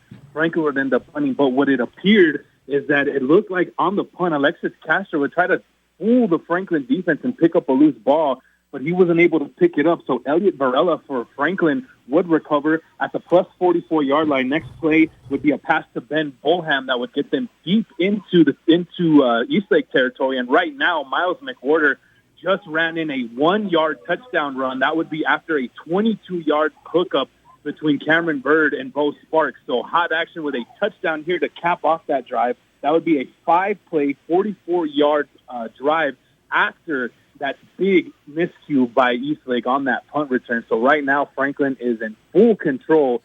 6:51 left in the third quarter. Franklin leading 26-10, pending an extra point.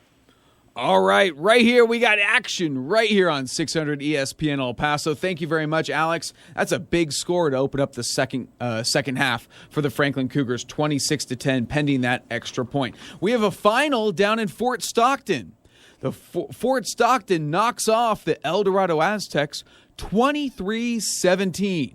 That drops the El Dorado Aztecs to 3-4 overall. Wow, Fort Stockton improves to 6-1. Big win for Fort Stockton. All right, let's head now out to Alan Sepkowitz Stadium. Join Brandon Cohn, the Iceman, for an update on Bel Air and Andress. Brandon. 10 to go here, third quarter. It is now Andress 48-14 over Bel Air at the 8:57 mark of the third. Bel Air, great opening drive to start the second half. Ends actually running back Nicholas Chavera scores on a 3-yard rushing touchdown, making the score Andress 48-14 over Bel Air. Worth noting that the Eagles, they get the ball back, and here they are driving again. Now utilizing Evan Gonzalez. He has 9 carries, 113 yards so far, but they've been utilizing him quite a bit on their first possession of the third quarter. 4:38 remaining here, third quarter. Andress 48-14 over Bel Air. All right, Brandon, thank you very much for that update. Big turnout for the Andress Eagles. We got an update from the SAC in the late game. The America's Trailblazers now up on the Coronado T-Birds. It is now 28-6. Americas all over Coronado. Let's head out to Lowenberg Stadium. Join Adrian Bronis for an update on Parkland and Canutillo. Adrian. 11:36 left in this game. Canutillo on top of Parkland, 14-7. 3 of the first drives here in the second half resulted in punts. One of the drives resulted in a turnover on downs by the Parkland offense. Really good defense on both sides. Parkland running back Isaiah Beasley has been held to just 17 yards on the ground tonight for the Matadors. And when you're looking at the Canutillo Eagles, they've been led by running back L.J. Martin, 104 yards on the ground, a receiving touchdown as well. Quarterback Devin Granados helped with 34 yards on the ground and a touchdown. The Canutillo Eagles are down to the Parkland Matadors' 37-yard line, but with 11:08 left in this game, Canutillo on top of Parkland, 14-7. All right, Adrian, thank you very much. We have an update from El Centro in California. The Central Union Spartans extend their lead over the Del Valle Conquistadors, now leading 23-14 in the third quarter. Del Valle trailing by 3 at half, now trailing by 9 in the third quarter. Let's now go back out. After Adrian's report from Lowenberg Stadium, let's go back out to the Cotton Valley Classic. Join Joe Rodriguez, where the Clint Lions led 8-0 at halftime. Let's get an update from Joe Rod. Joe, take it away. 6:20 to go in the third quarter, and it is Clint leading the Favens Wildcats by the score of 16-0. The opening possession for the third quarter for the Clint Lions went 9 plays. In 53 yards in 9 plays, ended in a 1-yard rushing touchdown by quarterback Isaiah Gonzalez on the keeper. The Clint Lions went for 2 on a swinging gate play, and they converted, which brings us to where we're at right now with 5:50 left in the third quarter. Favens trying to get into this one desperately, but still trailing the Clint Lions by the score of 16-0. Yeah, Paul, we always kind of thought that district was going to come down to Clint and Riverside. Really, Riverside looks like the team to beat in that district. But Fabens a little overmatched in this one, now 16-0, kind of getting away from the Wildcats now. Yeah, I think you called it right, and I think it's been a recent realization that Riverside looks like the big dog in this one. But again, what you're going to have to look at, those two teams, last time they got on the field, it was Clint and Riverside. Clint came away with a 14-7 win. Maybe kind of like the Austin Burgess thing. You know, we're better than these guys, but they keep on beating us. And, you know, Riverside, maybe they think they're better than Clint, but last time they were on the field together, it was the Clint Lions who came out on top. So, you know, you got to win it on the field. That's going to be a huge game in that district. But I'm with you. The way Riverside's been playing, they look like the dogs in that district. Absolutely. Hey, let's head out to Excalibur Stadium. This one could be getting away from the Hanks Knights at home. Let's join Steve Escajeda for an update on Isleta and Hanks. Steve. We've got just under 3 minutes to go in the third quarter here, and Isleta has stretched that 14-0 halftime lead to 28-0, scoring twice here in the third quarter. First of all, quarterback Damian Contreras hitting Evan Martinez with a 20-yard touchdown pass. And then just a little while ago, one of the better names in high school football here, Tommy Ringo, running it in from 37 yards out, again to make it 22-0. And I think we mentioned earlier, Isleta averaging only 79.8 yards per game on the ground this year. So far as this ball game, 156 yards on the ground, a couple of touchdowns, and boy, they've been running it like they've been running it hard all season long. They found something tonight, looks like. We've got 2:14 to go in the third. Isleta all over Hanks, 28-0. All right, Steve, thank you very much. 28-0 is led over Hanks in the third quarter. Wow, what an outburst by the Hanks, the Isleta Indians after last week's tough 3-point loss to El Paso High. And speaking of outbursts, the Cathedral Fighting Irish having a huge one versus Chaparral. 61-zip, that one's in the fourth quarter, thank goodness. Cathedral going to come away with their fifth win of the season. Chaparral yet to win one. Ooh-wee. Yikes. 61-0, Fighting Irish over Chaparral. That one in the third quarter, just like you said. Wow. Holy moly, that game at Coronado's T-Bird Stadium. Hey, let's head out to Jeremy Caranco, an exciting game for the Jefferson Silver Foxes at home, leading 20-0. Let's get a third quarter update from Jeremy at Silver Fox Stadium. Jeremy, take it away. 6:17 third quarter. It is now Jefferson piling it on. It's 26-0 now over El Paso. El Paso did receive the second half kickoff, but they weren't able to do much with it. In fact, the center, Zach Escondon, was cited for a personal foul and was ejected from the game. And after that, El Paso just had to punt the ball away. And Jefferson on their next drive, Nathan Alcala, he adds it after a 74-yard, 6-play drive, 3-yard rushing touchdown. Another 2-point conversion is no good, but Alcala now has 2 touchdowns on the ground and 1 through the air in a Jefferson route right now. So 6:07 third quarter, Jefferson 26, El Paso 0. All right, Jeremy, thank you very much. 26-0 Jefferson over El Paso High. We have a score update from San Elizario at the start of the fourth quarter. Riverside Rangers all over the Eagles, 55-7. Riverside, remember, put up 70 last week. Already have 55 this week. Hey, let's head now out to Jaime Chavez, the coach. A fun one between Burgess and Austin. Let's see how this one's going. It was Austin 20-7 at halftime. Let's get a second half update from the coach, Jaime Chavez. Coach. 52 seconds left in the third quarter. It is now Austin 27 and Burgess 7. Austin defensive back Oscar Espeitia. He had a 95-yard interception return for a touchdown. The extra point is good. And also for Austin, Jaden Wilson, touchdown runs of 20 and 4 yards. And quarterback Luis Hernandez has a 2-yard touchdown run for the Panthers. Jaden Wilson running strong tonight and keeping Burgess off the field. Wilson, 24 carries, 117 yards rushing. And Aiden Watts has been carrying the load on the ground for the Burgess Mustangs thus far.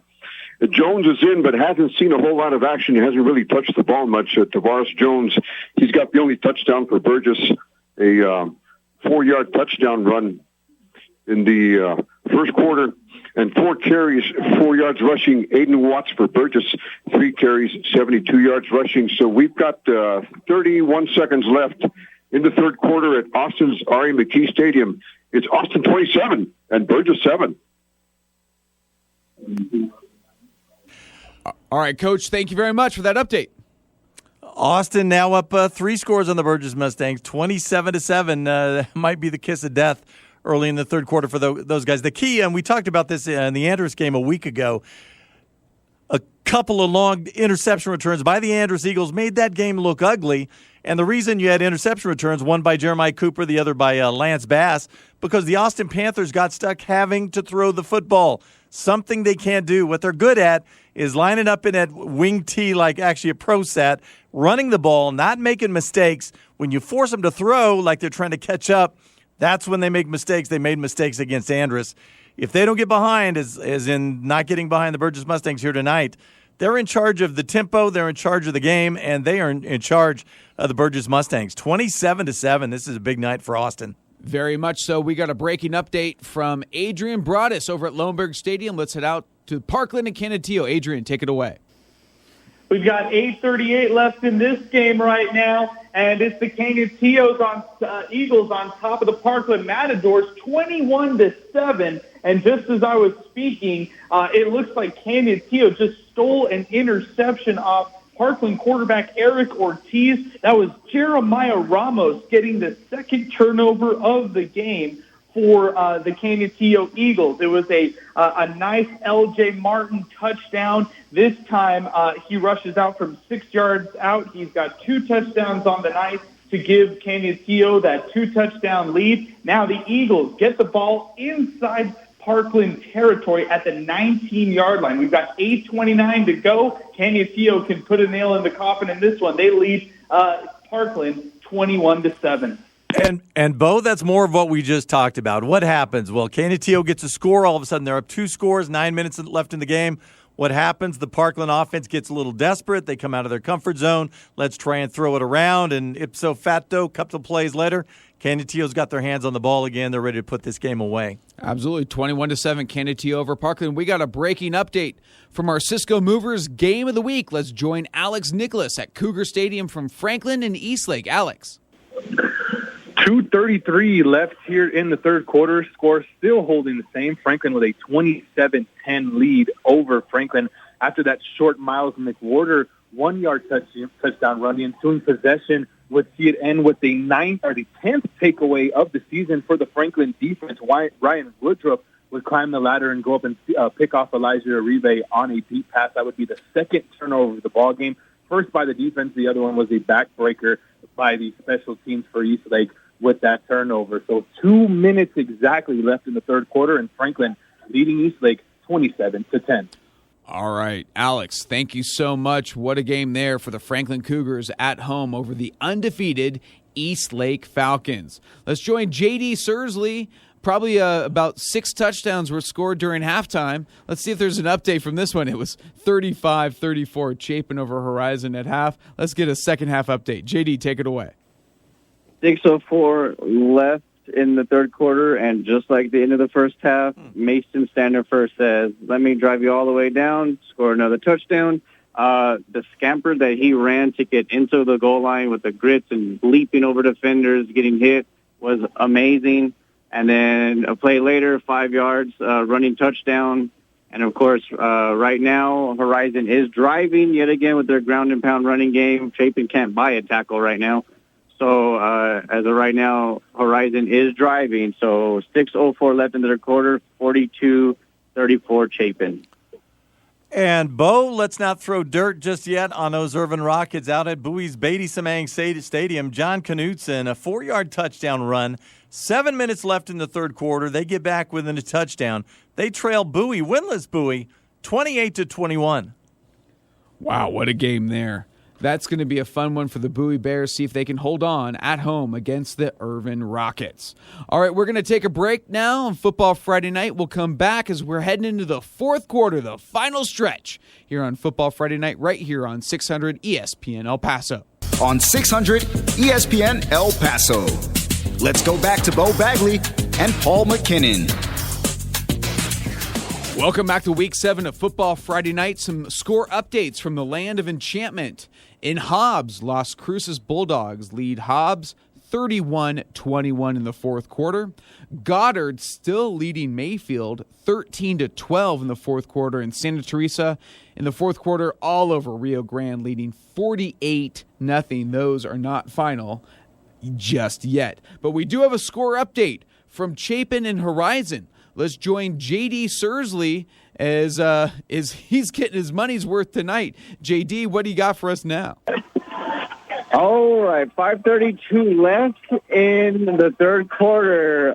Breaking news, defense has shown up at least one time this drive in the third quarter. Chapin still 42, but Horizon, Jacob Kiosk with a 30-yard scamper run up the middle, squandered to the left. Beautiful run touchdown to make it 42-40.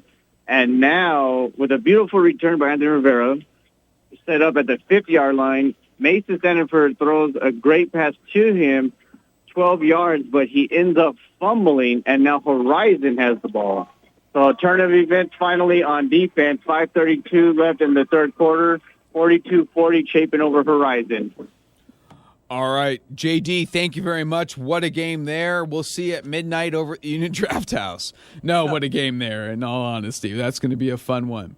All right, we have an update from Lowenberg Stadium. Let's go out to Parkland and Canutillo and join Adrian Broadus for this update. Adrian. 38 left in this game. It's the Canutillo Eagles on top of the Parkland Matadors, 28-7, following the interception thrown by Parkland quarterback Eric Ortiz. It was Jeremiah Ramos who snagged that INT. Canutillo marched down the field just 6 plays later and capped off a touchdown drive with a 6-yard rushing score by L.J. Martin. He has 3 touchdowns on the evening, 134 yards on the ground, along with 62 receiving yards. L.J. Martin came into this game with 13 total touchdowns. He's now at 16 on the year. So again, with 6:38 left to go in this game, Canutillo on top of Parkland, 28-7.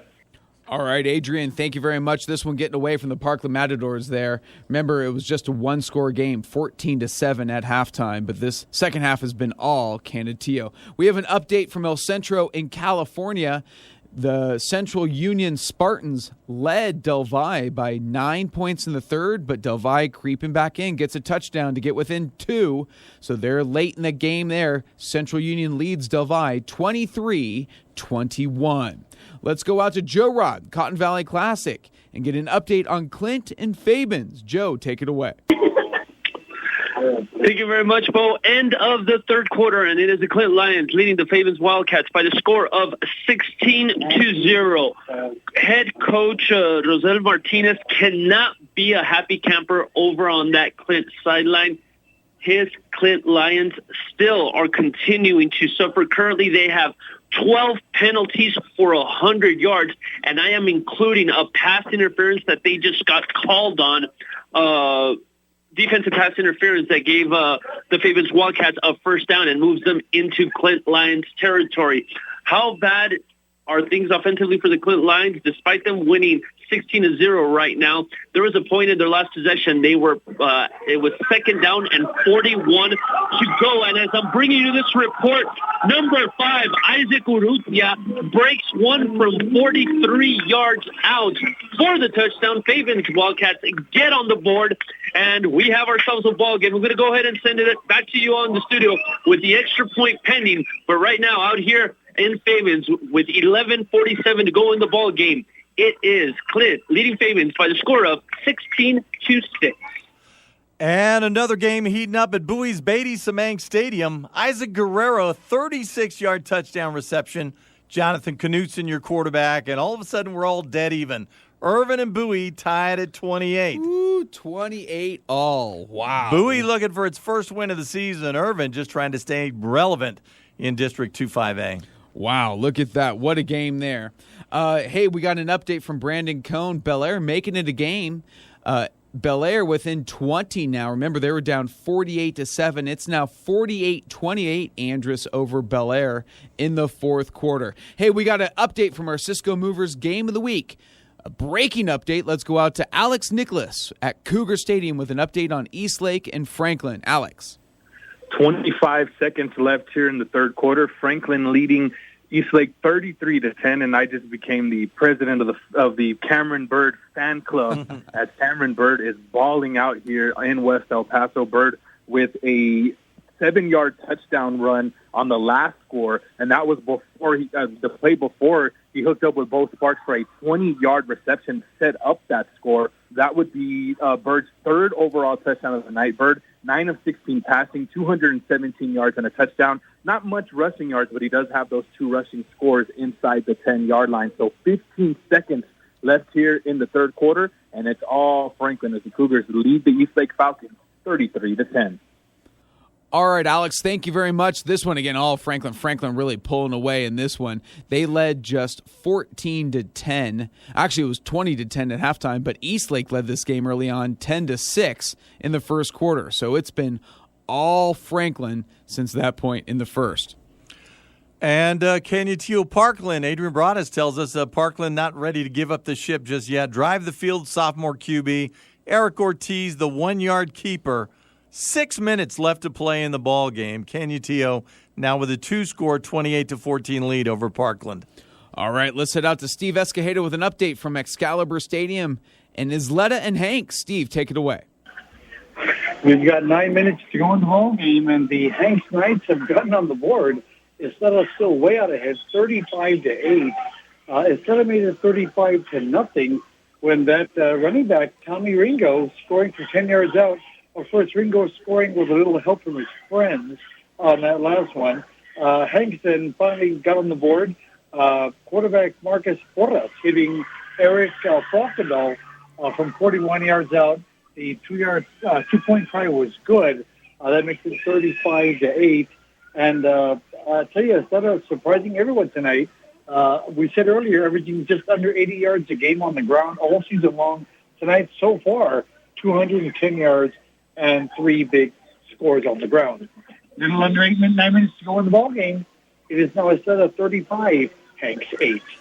So, Beau, what Steve Escajeda is apparently telling us is that for Isleta tonight, Ringo stars. Oh, my gosh. Late night comedy. That's it. Steve, you're going to have to get him later for that one. Oh, what a game there. 35-8 is led over Hanks late in this ball game. Hey, an exciting one. We have an update from Jefferson Silver Fox Stadium. Let's go to Jeremy Caranco for an update on El Paso High and Jeff. Yeah, we just reached the end of the third quarter, and Jefferson has another touchdown. It is now 34-0 over El Paso, and El Paso just turned the ball over for the third time of the day, a fumble inside their own 20. The Tigers really want to get out of this at a Silver Fox Stadium tonight, as they are just getting throttled offensively. And give credit to the Jefferson defense in the second half. They know that El Paso is going to come in here and try and put up another fight. The problem is Christian Carrillo hasn't really seen anything. He just barely caught his first pass here in the second half for an 8-yard catch. But that's where El Paso wanted to go all game long. They haven't been able to do it. They've been shut down and too many mistakes on the night. So Jefferson looks like they're going to cruise for another win here. 34-0 at the start of the fourth quarter over El Paso. All right, Jeremy, thank you very much. Wow, cruising right there. Absolutely. 34-0. Holy moly, Jefferson over El Paso High. Let's get another exciting update from the coach, Jaime Chavez, over at R.E. McKee Stadium. An update on Burgess and Austin. Coach.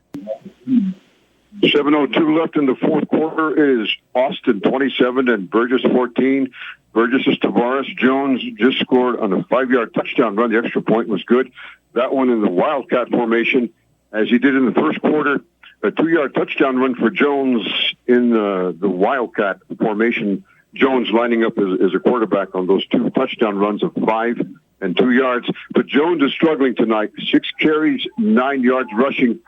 And for Burgess, Aiden Watts has picked up the slack on the ground. 5 carries, 83 yards rushing. But the big story tonight, Austin High's Jaden Wilson. 2 touchdown runs of 20 and 4 yards. Wilson, 24 carries, 117 yards rushing. And quarterback Luis Fernandez added a 2-yard touchdown run for the Panthers. 6:14 left in the fourth quarter at Austin's R.E. McKee Stadium. It's Austin 27, Burgess 14. All right, Coach. Thank you very much. 27-14, Austin. Hey, the Hobbs Eagles driving against the Las Cruces Bulldogs. But according to the Bulldog football Twitter, they say Jacob Maez with an interception in the end zone. Looks like Las Cruces is going to beat Hobbs tonight. They lead 31-21 late in the fourth quarter there. Let's go to J.D. Sursley, get an update. Last check, it was 42-40, Chapin over Horizon. J.D., what do you got for us now? All right, 2 minutes left in the third quarter. It is now 46-42, Horizon over Chapin. We had that fumble recovery, Horizon driving. Jacob Kios ends up slipping on his own turf, ends up hurting his ankle, comes out. We don't know if he's going to come back in or whatever. Well, 2 plays later, he throws a 4th down, 31-yard touchdown saying, "Put me back in, coach. I got this.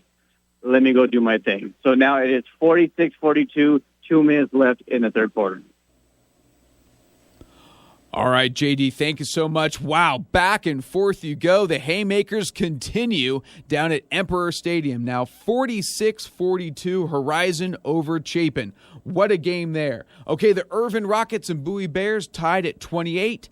Lots of games winding down. We're going to have some final scores and your end-of-game highlights coming up next. Boy, what an exciting night of Football Friday night right here on 600 ESPN El Paso. You're listening to Football Friday Night on 600 ESPN El Paso. Let's go back to Beau Bagley and Paul MacKinnon. Welcome back to Football Friday Night right here on 600 ESPN El Paso. We'd like to thank our sponsors, Cisco Movers, Longhorn Distributing, El Paso Association of Builders. Real high school football action is brought to you by Real Texas Builders. Ask your home builder if they're members of the El Paso Association of Builders, the home of Real Texas Builders, ElPasoBuilders.com. The Greater El Paso Football Showcase will have more information on how senior football players must have their SAT, ACT results submitted by December 1st. Much more information a little bit later in this show. We've got an update from our Cisco Movers Game of the Week. Let's go out to Alex Nicholas from Cougar Stadium on East Lake in Franklin. Alex. 10:51 left in this ball game, and it's Franklin leading Eastlake 40-16. Had a couple of touchdowns since you guys had last left me. The first one would be at the 11:13 mark of the fourth quarter. It would be Beau Sparks on his second receiving touchdown of the night. Third touchdown pass for Cameron Bird. That would be from 6 yards out. And then just a few plays later, Elijah Uribe, finally a spark for Eastlake, a 66-yard touchdown sprint down the near sideline. They would go for two, and Elijah Uribe would be sacked on that one, and that is where we're at now with 10:28 and running here in the fourth quarter, and Franklin all in control with a 40-16 lead over the Eastlake Falcons. All right, Alex, thank you so much. Wow, Franklin, 34 unanswered points on the Eastlake Falcons. That one's almost hard to digest if you're a Falcons fan because they came in, I think, head over heels, arguably the best team in the city, but Franklin really playing well at home. Yeah, a huge win for the Cougars, and I mean, look who they've gone through. Tonight it's East Lake, as you said, the number one team coming in. Eastwood Troopers last week, they looked to be, if not a playoff team, a playoff contender. And the week prior, Montwood, even though both of those teams are currently sitting at 1-2 in the district, you figure those are all contenders. Franklin's come through them all. Not a lot left on the Franklin schedule. There's Coronado, that'll be the Sun Bowl game, and of course Socorro. America's may be the one hiccup in there. They are a team that's going to be fighting for that playoff spot. Maybe a 4 or 5 team in that district. They could give Franklin a run, but besides that, it may look like pretty clear sailing, and of course, it's never what it appears to be. Absolutely. Hey, Paul, we have some sleepwalking over at Alan Sepkowitz Stadium. The Andrus Eagles were up 48-7 over Bel Air at halftime. Let's go for an update from Brandon Cohn because, Brandon, did Andrus even decide to show up in the second half? I don't think so because with 3:39 to go in this game, it's Andrus 48, Bel Air 35, okay? So at the 1:01 mark of the third quarter, Bel Air running back, they're actually running no huddle, and running back Nick Chavera scores his second touchdown of this third quarter here. This time it was a 23-yard touchdown run, making the score Andrus 48-21 over Bel Air. 53 seconds left in the third. Andrus running back Malcolm Anderson fumbles at the Eagles' 30, recovered by Bel Air's outside linebacker Syed Moreno. Then at the 11:51 mark of the fourth, the Highlanders capitalize on the Eagles' blunder as quarterback Moreno throws a 13-yard touchdown to his wideout, UCL Vasquez. The PAT was good, making the score Andrus 48-28 over Bel Air. Then at the 8:40 mark of the fourth, Bel Air is just on fire as their running back Nicholas Chavera scores his third touchdown of this second half, this time a 46-yard touchdown run, making the score Andrus 48-35 over Bel Air. Bel Air just self-destructing in the second half, playing so sloppy. As a matter of fact, their last several possessions were punt, fumble. And, of course, Bel Air's no-huddle offense confusing Andrus' D thoroughly. But then, just as Bel Air was driving again, it's a pick six by Bel Air's quarterback Moreno. Jeremiah Cooper, takes it 57 yards to the house, but it's called back, the interception. Yet the interception still does stand. for Andrus. So they now have the ball, 2 minutes and change to go in this game. They're at the 30-yard line of Bel Air. So they're trying to run out the clock. Looks like they may do so successfully. What a great second-half run, though, by Bel Air. A lot of credit to them. $1:59 to go in this contest, and it's the Andrus Eagles 48-35 over Bel Air. All right, Brandon, thank you very much. Appreciate that. Hey, we got an update from the Land of Enchantment. With 3 minutes to go, Mayfield got a touchdown and a 2-point conversion. They lead Goddard 20-13 late in that game, so Mayfield looking like they're going to make a comeback and see if they can hold on. We have a final out at Coronado T-Bird Stadium. Cathedral Fighting Irish topped the Chaparral Lobos 68-0. Big win for Cathedral. They improved to 5-2 overall. All right, let's head out to, speaking of finals, let's head out to Adrian Broadus. We have a final out at Lowenberg Stadium between Canutillo and Parkland. Adrian. It's a final out here. Canutillo gets a 28-14 victory over Parkland tonight.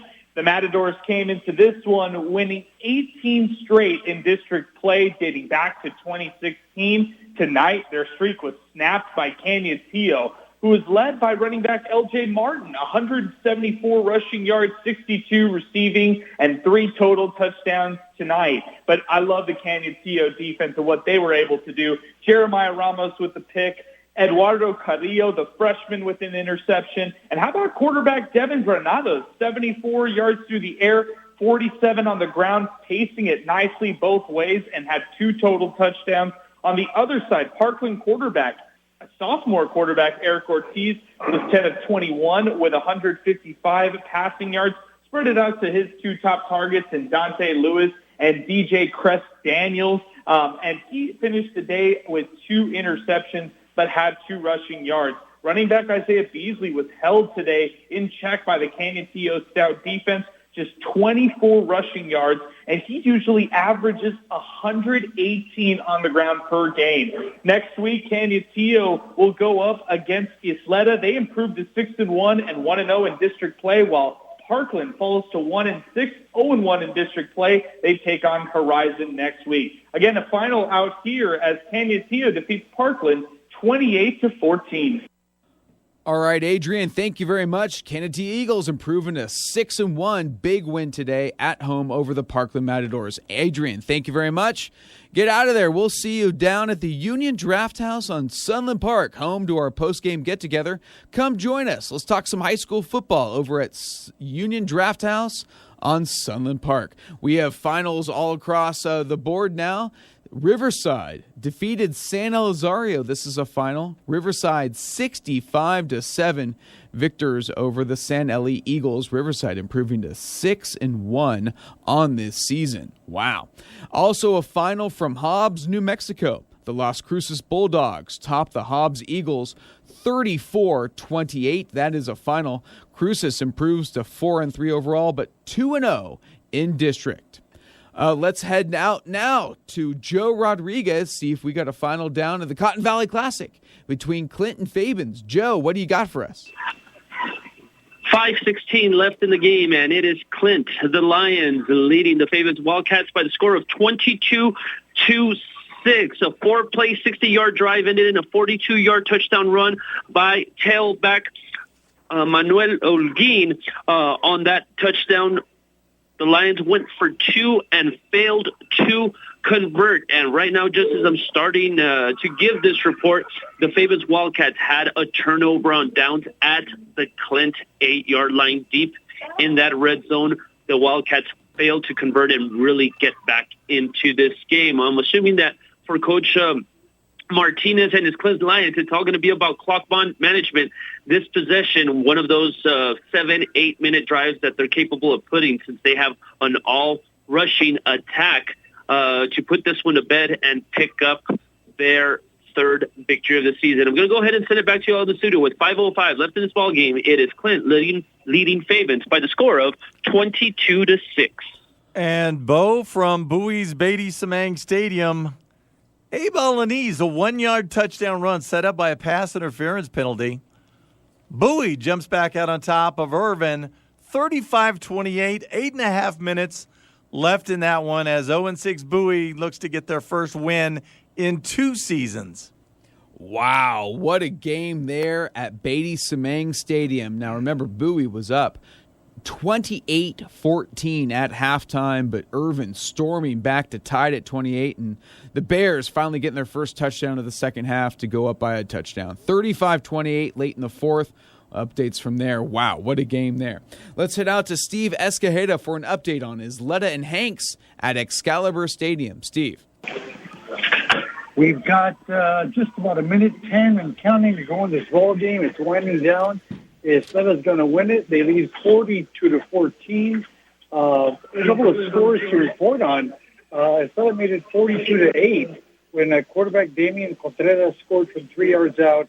And then Hanks answered at the 2:05 mark.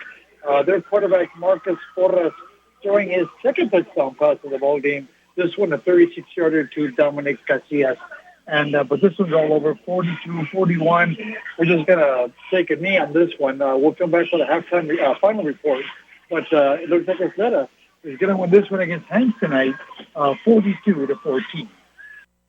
All right, Steve, thank you so much. Looks like Isleta's going to pull away there. Again, we'll get a final report in just a little bit. Let's head out to Jeremy Caranco, get an update from Silver Fox Stadium, the El Paso Tigers and Jefferson Silver Foxes. Yeah, 6:50 fourth quarter, and the bleeding continues for the El Paso High Tigers. It is 48-0. Jefferson adding another touchdown.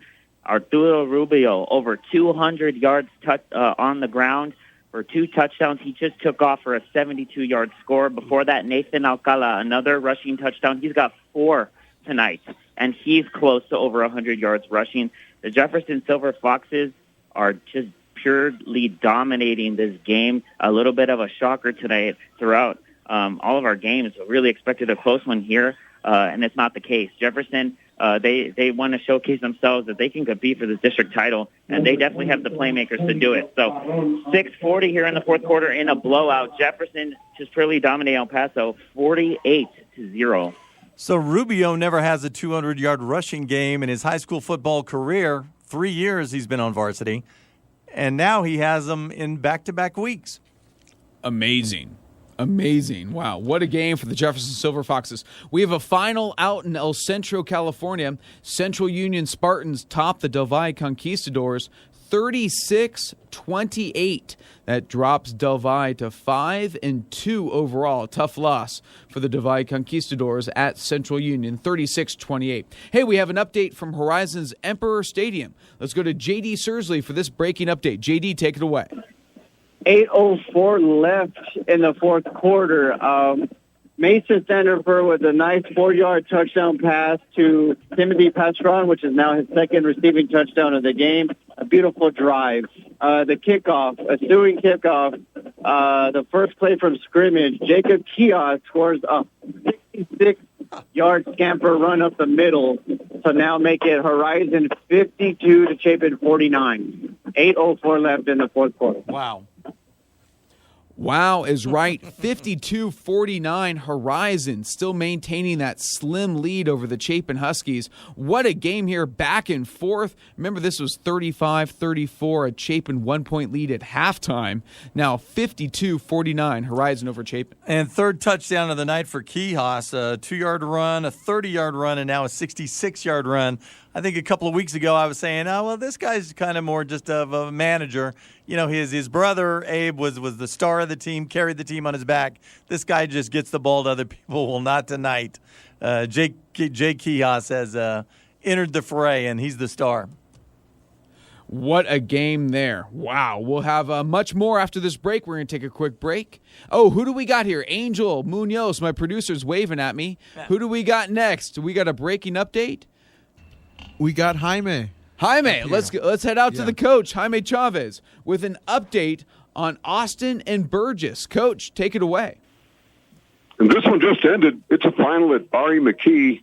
Austin 27 and Burgess 14. Austin's Jaden Wilson, a pair of touchdown runs of 20 and 4 yards. Quarterback Luis Hernandez, a 2-yard touchdown run, and defensive back from Austin High, Oscar Aspeitia, A 95-yard interception return for a touchdown. Wilson, a big night. 24 carries, 117 yards rushing, and those 2 touchdowns. And for Burgess, Tavares Jones, he had the only scores for Burgess, touchdown runs of 5 and 2 yards. And Jones struggled tonight. 8 carries, 20 yards rushing. And running back for Burgess, Aiden Watts, he picked up the slack. 6 carries, 86 yards rushing. And a tough night for Burgess quarterback Andrew Rutledge. 3 of 9, 57 yards passing, 2 interceptions. He was sacked twice tonight. Burgess 4-3 overall, 2-1 in District 258 Division 2. They've got a big one. They'll host Andress next week. And Austin 3-3, and they snap a 3-game losing streak. 3-3 overall, 1-1 in District. Next week, they're at Irvin. The final once again from Austin's R.E. McKee Stadium. Austin 27, Burgess 14. All right, Coach, thank you so much. We'll see you at our post-game get-together at Union Draft House on Sunland Park. See you there because, Paul, what a kind of a bit of a shocker because we were all looking at the Andress Burgess game next week as our possible game of the week. But Burgess falls tonight and looks like Andress really is going to take the lead in that district. Well, it still is the game of the week for the Burgess Mustangs. It seems like they don't want to ever have a district title by themselves. They've won a couple back-to-back, shared one, and shared with 2 other teams last year. So if they knock off Andress next week, that sets up the exact same thing. Andress beat Austin. Austin beat Burgess. Burgess has a chance to beat Andress, and maybe we're looking at another 3-way. But Burgess got to come a long way from what they did tonight, and Tavares Jones has to get whatever was wrong with him tonight. He's got to get healthy in the next 7 days. Absolutely. Austin Panthers top the Burgess Mustangs 27-14. Once again, thanks to our reporter, Football Friday Night reporter, the coach, Jaime Chavez. Austin improving to 3-3, their first district victory.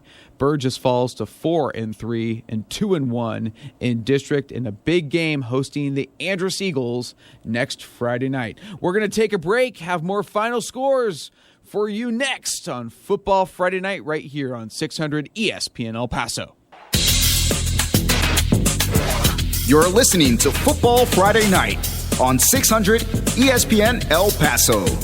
Let's go back to Beau Bagley and Paul MacKinnon.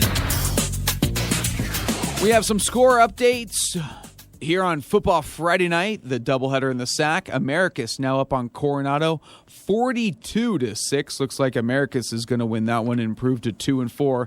And then no scoring change at Bowie's Beatty-Semang Stadium. The Bowie Bears still lead the Irvin Rockets 35-28 in the fourth quarter. Yeah, and in that one, Beau, Irvin marched all the way down to the Bowie 2-yard line looking for that equalizing score. The Bowie D held up on 4th down.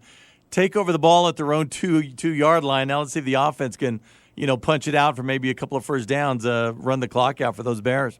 Hey, our Cisco Movers game of the week is still moving over at Cougar Stadium. Let's join Alex Nicholas for an update on Eastlake and Franklin. Alex. 3:30 left in our ball game, and Franklin with a 46-22 lead over the Eastlake Falcons. Both teams scoring a pair of touchdowns here in the fourth quarter. Been a lengthy fourth quarter. The last 2 touchdowns to update you on, it would be an Eastlake touchdown, a 4-yard run by Isaiah Chavez. That would be at the 6:16 mark of the fourth quarter. That'd be a second touchdown of the night. That would bring the score to 40-22 at that point with Franklin leading. But Cameron Bird's night is still not over. He would have a 38-yard bomb to Franco Hernandez. That would be his 6th total touchdown of the evening, 4 through the air. That was at the 3:56 marker right now. Eastlake just padding some stats, running the ball here inside Franklin territory. As Uribe actually he's driving and then he's running and then the ball pops out and there's a scrum here for that loose ball. 2:47 left here in the fourth quarter. Franklin all over Eastlake, 46-22. And Beau, the Bowie Bears out of the shadow of their own end zone now, all the way out to the 27-yard line. 4 minutes left in that one. Again, nursing a 1-score lead, trying to get their first win, as I said, since 2019. Wow. What a game there between Irvin and Bowie at Beatty-Semang Stadium. We have a final up at the Field of Dreams. The Mayfield Trojans come back from a touchdown down to defeat the Goddard Rockets 20-13. Big win for the Mayfield Trojans as they improve to 3-4 overall, dropping Goddard to 4-3. Hey, we have a final out in Brandon with Brandon Cohn out at Andress Allen Sepkowitz Stadium. What a game. What a second half by Bel Air. But it's Looks like it's Andrus holding on. Brandon, how did it end up there? Yeah, what a game. Final 48-42. Andrus prevailing by the skin of their teeth, really, over Bel Air. Remember, it was a 48-7 game at the half, and then it was all Bel Air in the second half. Unbelievable. And Bel Air darn near won this thing. They actually scored a touchdown. It was running back Ricky Adetta with 42 seconds left in the game. Scores a 31-yard touchdown, making the score 48-42. They attempt the onside kick, and Andrus recovers, and then the fat lady decided to sing at that junction. But, I mean, my goodness, what an amazing second half, though, for Bel Air. So, again, it's a final. Andrus will be to 5-1, 3-0, and 2-5A Division II. Next, they will take on Burgess at Burgess on the 15th of October. Quarterback Elias Duncan, 6 of 7, 123 yards, 2 TDs. He had 7 carries for 67 yards. Also, running back Malcolm Anderson, good night for him, 7 carries, 95 yards, 3 touchdowns. Running back Evan Gonzalez, 9 carries, 113 yards, 1 touchdown. Running back / wideout Jeremiah, Mr. Do-It-All Cooper, there 4 rushes, 68 yards, 2 TDs. Also had 3 receptions for 56 yards, a touchdown through the air. Remember, this team did not score, Andrus, in the second half. And how about Bel Air? I mean, it was a loss, but a valiant loss. They scored 42 points. About 35 points. My math is, that's why I don't teach math. 35 points in the second half. Damn near get the victory. But Bel Air falls at 2-5 on the year. They will be hosting Chapin next week. Quarterback Noah Moreno, 22 of 31, 196 through the air, 1 touchdown, 2 interceptions for him. Running back Nicholas Tavera, unbelievable game, 18 carries, 182 yards, 3 touchdowns in the second half, took this team under his wing in the second half. And, of course, the late touchdown by running back Ricky Adetta. Also wideout Uziel Vasquez had 7 receptions, 33 yards, and a touchdown. A wild game in Alex Sepulveda Stadium as it was Andrus prevailing 48-42 over Bel Air.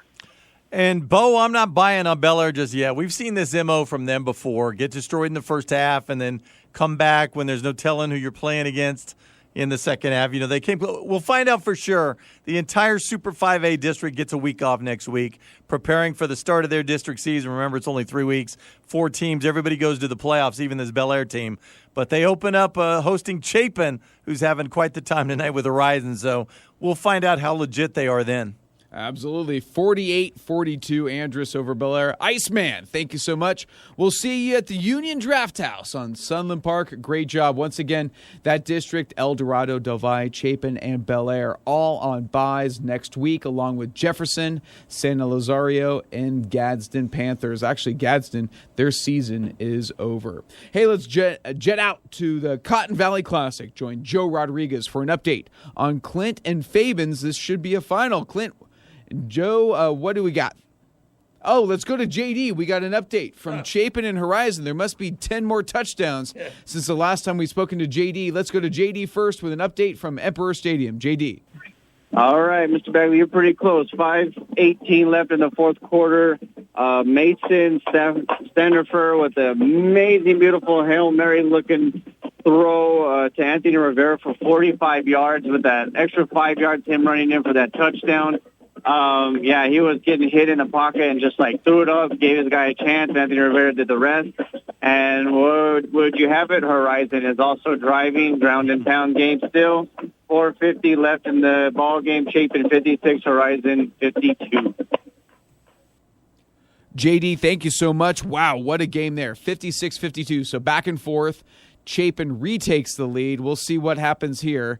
Down the stretch they come. Now let's head out. Oh, Paul, go ahead. I was just going to say, like the man said, Horizon driving. I mean, and no kidding. Yeah, absolutely.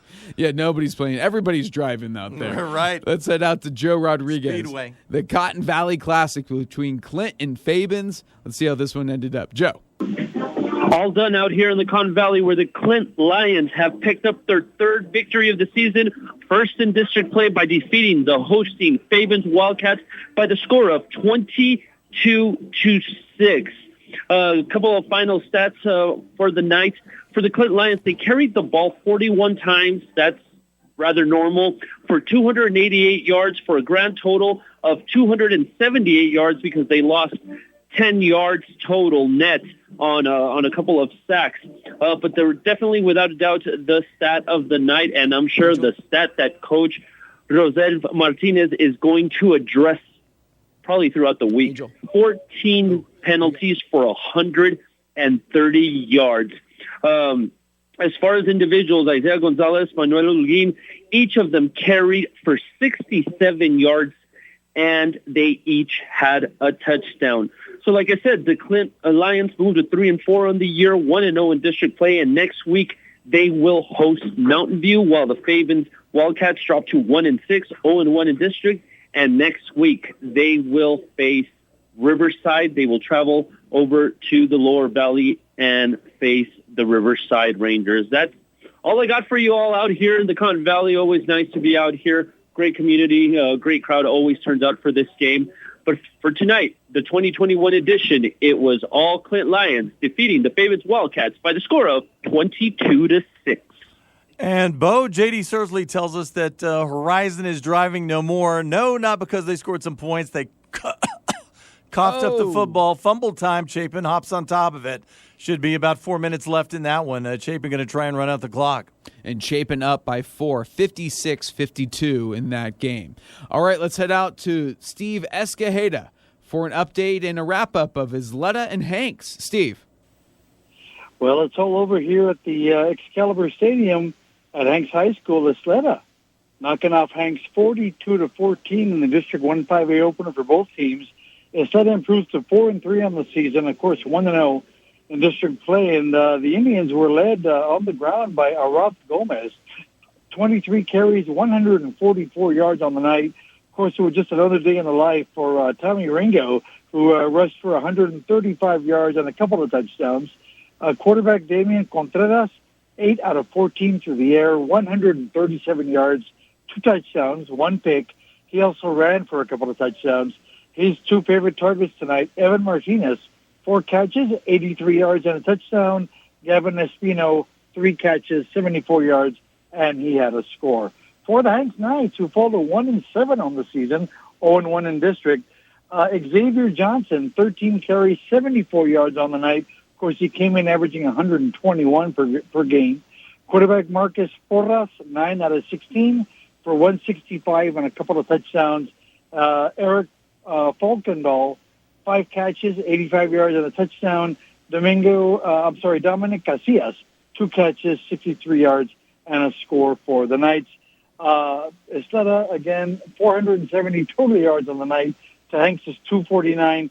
And the stat of the night, Isleta came into the ballgame averaging under 80 yards per game rushing. Tonight, 291 yards on the ground, 2 players over 100 yards. Total domination, believe it or not, on the ground by the Isleta Indians. Next week, Isleta will host the Canutillo Eagles, and Hanks is going to be off next week. They've got to bye. They return to play on Friday, the 22nd of October, at those same Canutillo Eagles. Final score here from Excalibur Stadium, Isleta all over Hanks by the tune of 42-14. And Beau, Steve Escajeda embedding Beatles jokes in his Tommy Ringo, and was it Day in the Life? Or Google those 2 things and see what you come up with. No Googling aside, Bowie's Beatty Samang Stadium, Bowie was about to punt the ball back to the Irvin Rockets. Irvin jumps offside, doesn't get the first down, but gets them within 4th and 1, and Andy Vella rolls the dice. Quarterback keep, they pick it up. Bowie 1st and 10, run out the clock. Game done. Irvin done as well. The Bowie Bears, the first time in a couple of years, have a W in their ledger. They beat Irvin 35-28 at Bowie's Beatty Samang, and the crowd goes wild. What a big win for the Bowie Bears over the Irvin Rockets. Yeah, it's been a tough start to district, and Irvin falls to 0-3, but Bowie gets their first win of the year. 35-28 over the Irvin Rockets. Bowie will now travel to El Paso High next week. That should be an interesting game. The Bowie Bears, hey, against the struggling El Paso High Tigers, could Bowie really be 2-2 in district? Wow. Irvin Rockets, meanwhile, oh boy, that's a tough one to start. It looks like they have a bye. Oh, no, they host the Austin Panthers, so should be interesting there. But for the Bowie Bears and El Paso High Tigers next week. Ooh. Hey, let's head out to Jeremy Karakov, we have an update. And a final from El Paso High. And, we got JD. We have an update from JD Sursley and Horizon's Emperor Stadium. JD, take it away. All right, 1 minute and 26 seconds left in the fourth quarter. We finally got some good defense to play. The second fumble recovery enforced by Chapin. And like I said in the first half, without having a true kicker and having to go for 2 points the whole game, Chapin is probably trying to drive to win the game instead of just end the clock. Horizon missing all those points at the end. It is 56-52, Chapin over Horizon, 1 minute and 26 seconds left. All right, JD, thank you so much. What an exciting finish there. That's going to be a fun one. We have a final out at Cougar Stadium between Franklin and Eastlake for a wrap-up of our Cisco Movers Game of the Week. Let's join Alex Nicholas for a wrap-up of Eastlake and Franklin. Alex. It's all over here at Franklin High School. The Franklin Cougars start district play 3-0 as they defeat the Eastlake Falcons 46-22. This one was all about Cameron Bird, another solid performance by Franklin's quarterback. I have him 13 of 22 passing, 280 yards, threw for 4 touchdowns, ran for another 2 scores, and his poise, his pocket presence, and the ability to just sling it, stepping in those throws with accuracy, that was the key. And that's really the difference tonight was quarterback play. Got to give a big shout-out to Beau Sparks. He had 6 catches, 99 yards, and 2 touchdowns. His matchup today was Alfonso Mancera, one of the best cover corners in 1-6A, came into this game with 3 interceptions, and Beau Sparks just shred him through the air tonight. Also, Miles McWhorter, 22 carries, 76 yards, and a touchdown, had 2 catches for 90 yards and a touchdown. Elijah Uribe, who's now we can say he's Eastlake's starting quarterback, 14 of 31 passing, 172 yards, 2 interceptions, both picked off by Franklin's Ryan Woodruff. Also had 189 rushing yards and a touchdown. Isaiah Chavez, 5 catches, 58 yards, a receiving touchdown, and a rushing touchdown in this one. For Franklin, this is their 199th win in school history. They moved to 3-0 on the season. They will face Socorro next week. And for Eastlake, the schedule gets a little bit more difficult going forward. Next week, they'll have Eastlake. They still have Montwood on the schedule for Franklin. They've already played Montwood. They've already played Eastlake. They've already played Eastwood. So the rest of the schedule lays out perfectly on paper for the Franklin Cougars. So signing off here from Franklin High School, Franklin, a victorious 46-22 win over the Eastlake Falcons. Alex, thank you very much. What a win for the Franklin Cougars in our Game of the Week, improving to 3-0 in district, 46-22 over the Eastlake Falcons. Alex, we'll see you at the Union Draft House on Sunland Park. Great job. We have a final out at Jefferson Silver Fox Stadium. Let's go out to Jeremy Caraco for a wrap-up of El Paso High and Jeff. Jeremy. Yeah, it's a final and a purely dominating and shocking win for the Jefferson Silver Foxes over the El Paso High Tigers, 55-0. They do get the shutout. Leading the way for the Silver Foxes was Nathan Alcala. He had 4 touchdowns, 12 rushes for 81 yards on the ground and 4 scores, as I mentioned, 11 of 18 through the air for 122, 2 touchdowns, and just 1 blemish with that interception. Arturo Rubio, another star. These 2 very much led the way for Jefferson. 23 rushes for 202 yards unofficially for Arturo Rubio and 2 scores.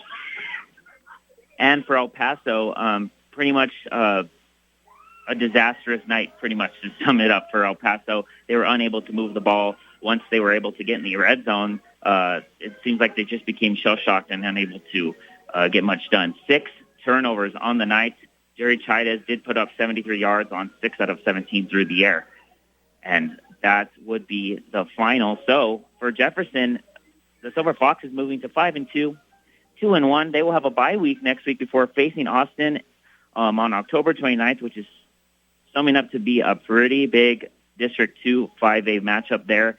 And for El Paso, their upstart momentum falls tonight in a disappointing effort. They will host Bowie, though, who just picked up their first win, as you guys mentioned, since 2019 tonight, with a good win over Urban. So, guys, the final from Jefferson Silver Fox Stadium, it was completely dominated for the Silver Fox, 55-0 over El Paso. All right, JD, thank you very much. What a win for the Franklin Cougars in our Game of the Week, improving to 3-0 in district, 46-22 over the Eastlake Falcons. Alex, thank you very much. What a win for the Franklin Cougars in our Game of the Week, improving to 3-0 in district, 46-22 over the Eastlake Falcons. Final from Jefferson Silver Fox Stadium, it was completely dominated for the Silver Fox, 55-0 over El Paso. All right, Jeremy, thank you very much. What a game there. We'll see you at the Union Draft House on Sunland Park. We have some more finals, especially from the land of enchantment.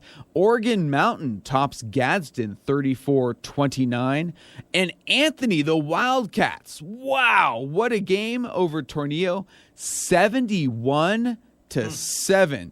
Holy moly, Anthony Wildcats improved to 4-3 overall, while Tornillo falls to 0-7. We have an update from Americus and Coronado at the SAC, 42-6. Americus cruising over the Coronado T-Birds. Let's head back out to J.D. Sursley, our last reporter on the beat at Horizon's Emperor Stadium for an update on Chapin and Horizon. J.D. All right, the game is over. Chapin 56, Horizon 52. Mason Standerfer was obviously the MVP of the game, well over 350 yards passing.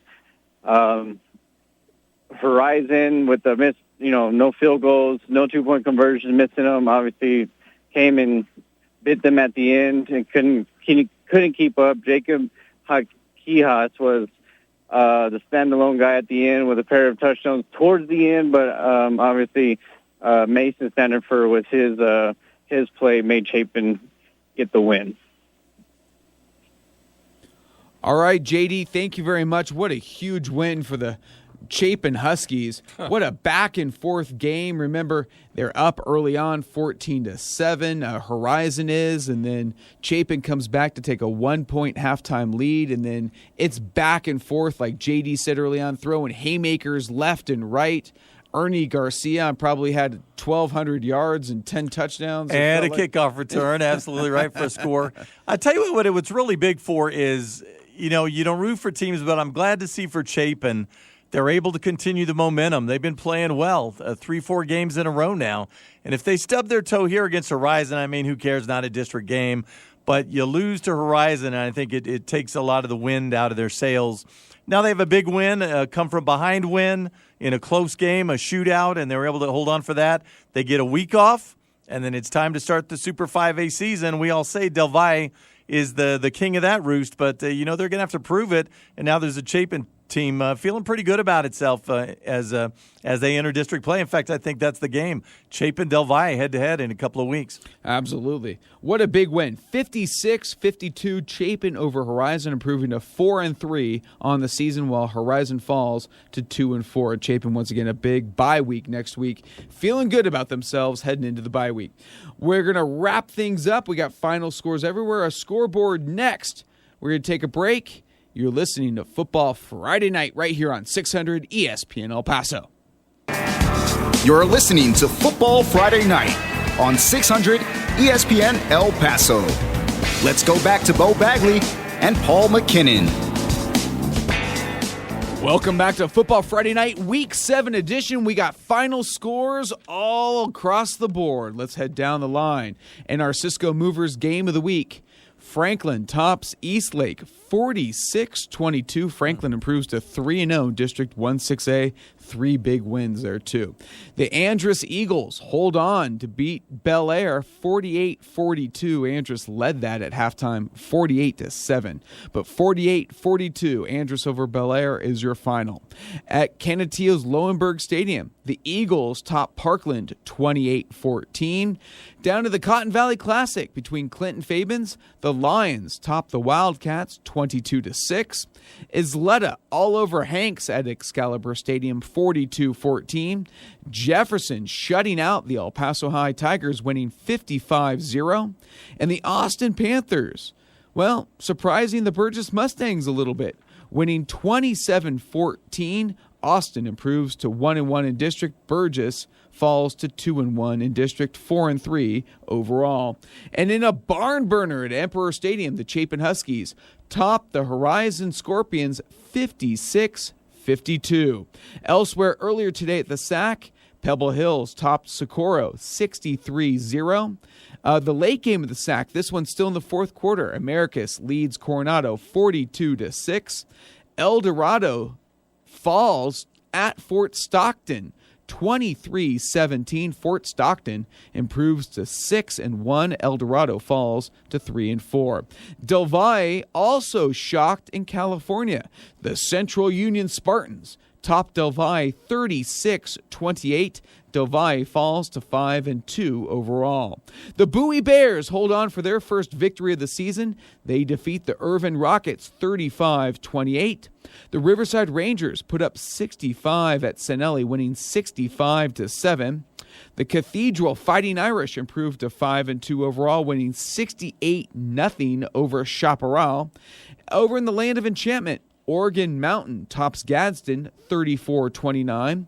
The Las Cruces Bulldogs top Hobbs 34-28. And the Mayfield Trojans, they defeat the Goddard Rockets and come from behind fashion 20-13. Centennial all over Carlsbad, shutting out the Cavemen 35-0. And Anthony, yes, the little Anthony Wildcats, they put up 71 on Tornillo, winning 71-7. And Santa Teresa shuts out Rio Grande 48-0. Now time for our Longhorn Distributing out-of-town scoreboard. Paul. Thanks a lot, Beau. District 26A, Midland Legacy, moves to 5-1 on the season, 68-28. All over Wolfforth Friendship. It falls to 4-3, 1-2 in the district. Legacy, of course, 2-0 perfecto in 3 weeks of district play. Elsewhere, the Battle of the Odessas, Permian, for second consecutive week, comes away with a victory, 5-2 on the season, 2-1 as they beat Odessa High, 48-29. Midland and San Angelo Central, that was a Thursday game. Central, for the second straight week, showed up 41-17. They take down Midland High. Central 1-2 in the district. Midland 1-1. Off to the 5As, the Battle of Amarillo, Tascosa. Better than Amarillo High. Battle of 5-1 teams, 34-22. Tascosa with the big win. Remember, they hung 82 points last week in a win against Lubbock. So, maybe Amarillo should still feel pretty good about themselves for hanging with the big brothers.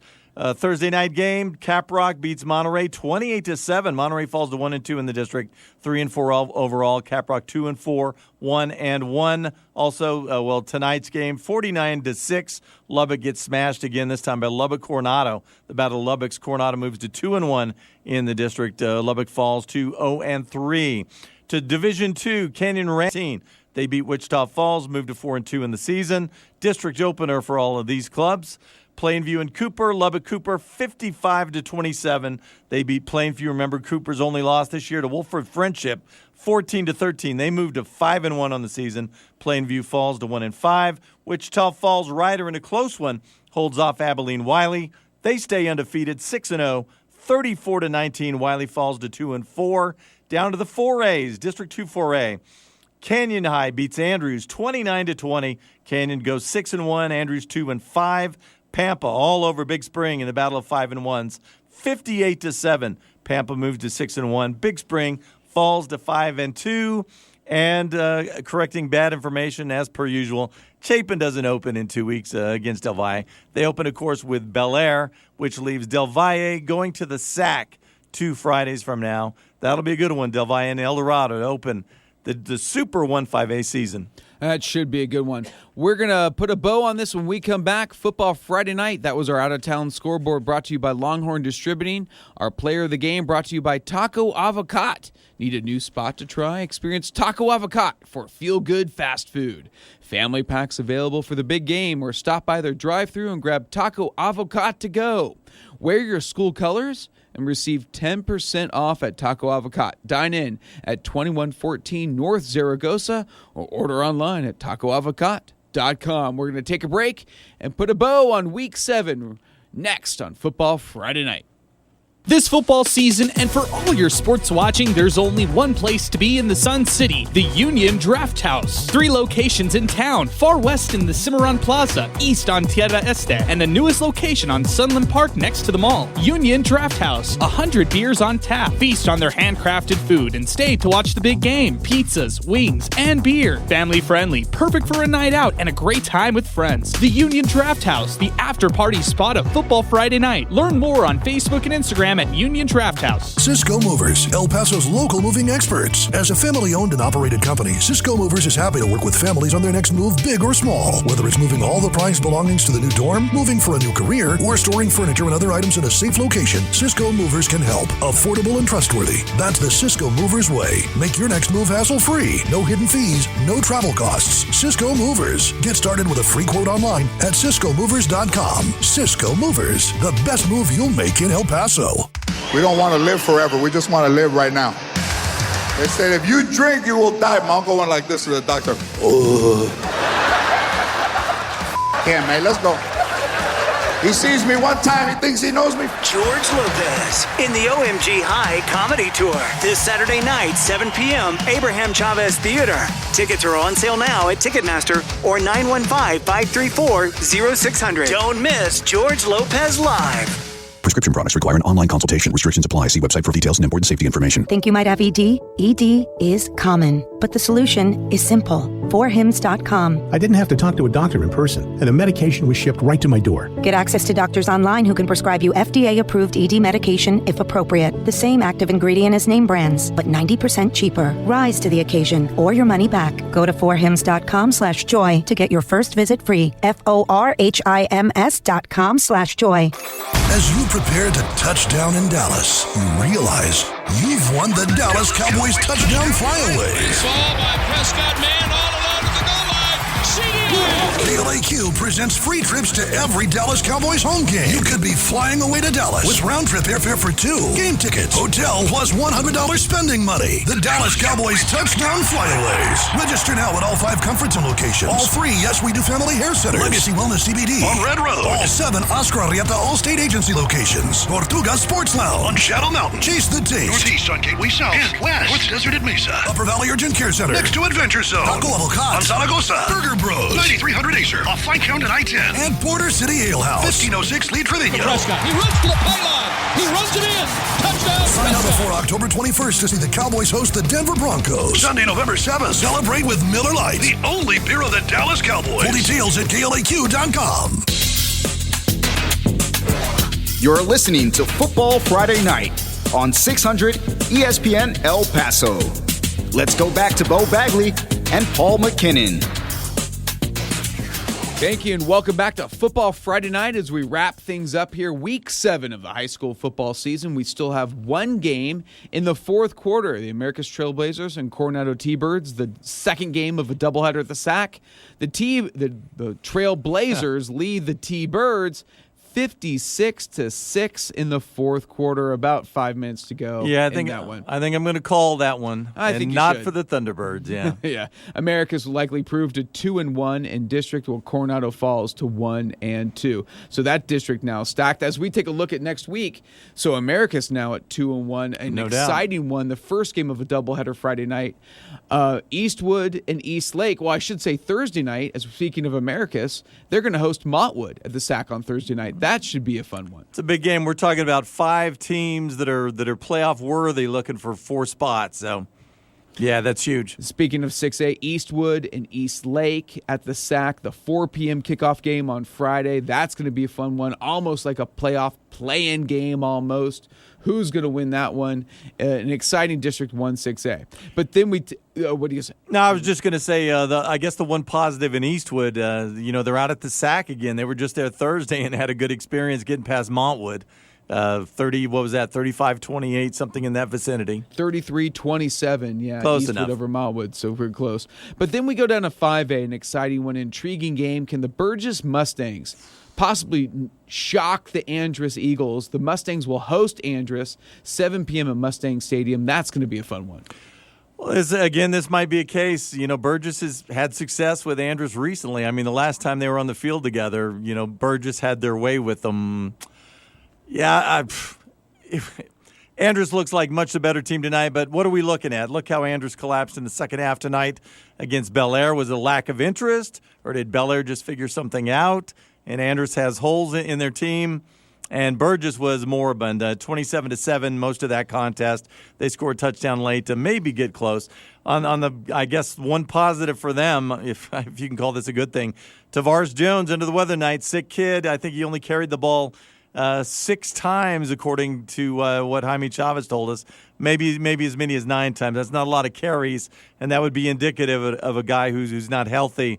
When DeVarce Jones is healthy, he's one heck of a weapon, and I guess that's the nice part about the matchup. You have 2 of the premier athletes, maybe the 2 premier athletes in the city. DeVarce Jones on one side for the Burgess Mustangs, Jeremiah Cooper on the other side for the Andrus Eagles. It'll be fun. And if Burgess is able to pull something off, it could be for a district title, another shared district title in District 2-5A. Yeah, it is. Individually, an exciting matchup there. Individually at Mustang Stadium. Another fun one, I think this could be cool. Burgess, or I should say Bowie, after a very tough start to the season, the Bowie Bears travel to R.R. Jones Stadium, face the El Paso High Tigers. Suddenly the Bowie Bears could possibly win their second in a row, pick up their second district victory. Who would have thought that 2 weeks ago? No, absolutely. Who would have thought it 2 hours ago? But, Bowie, big second half, and they're able to hold off Irvin. Wow, poor Irvin. They've fallen, and they can't get up. The guys who are tri-district champs a year ago, that's not going to happen for them this year. Probably not even going to make the playoffs now, 0-3 in that district. Bowie and El Paso's going to be fun. I'm not sure either of those teams will make the playoffs either. Tonight, a big loss for El Paso High. I mean, it's early in the season. El Paso just 1-1. But Jeff, one of the teams they needed to beat, and Jeff really got over on them tonight. And wow, what a feature win that is for Jeff. Remember, they've also beaten Irvin. Those are the teams they're going to be fighting for that 4th and final playoff spot with. Jeff might have punched their ticket tonight. You still got to show up the next few weeks, but this is really a big night for the Jefferson Silver Foxes. Absolutely. Other games in action next week, Austin will travel to Irvin. Canutillo will travel down to the reservation, face the Isleta Indians. And then Parkland will host Horizon. Over in 4A, Riverside will host Favens. Boy, Riverside looks really, really tough, especially in that district. And Clint will host Mountain View. That should be a fun one in 4A. Up in the Land of Enchantment, Oregon Mountain will host Hobbs. Chaparral Lobos will host the Mayfield Trojans. Santa Teresa will host Deming. Crane will host Anthony. Remember, Anthony put up 71 today on Tornillo. Poor Tornillo will travel to Alpine. So fun one Saturday, a Cathedral will host TMI Episcopal from San Antonio. And then the Centennial Hawks will host Las Cruces Bulldogs. That's 1 p.m. Saturday at the Field of Dreams. So an exciting week next week we have in store. Week 8 of the high school football season right around the corner. For Paul MacKinnon, producer Angel Munoz, I'm Beau Bagley. As we wrap up Football Friday night, we say thanks for tuning in here to 600 ESPN El Paso. Been a fun high school football week, and we'll see you next week. Thanks for tuning in. Have a great night. You've been listening to Football Friday Night with Beau Bagley and Paul MacKinnon on 600 ESPN El Paso. Don't forget to follow the Facebook page, Twitter, and Instagram at 600 ESPN El Paso. Visit us online at 600ESPNElPaso.com for all of the latest regarding your high school football reports and more. Once again, we thank you for tuning in to Football Friday Night on 600 ESPN El Paso.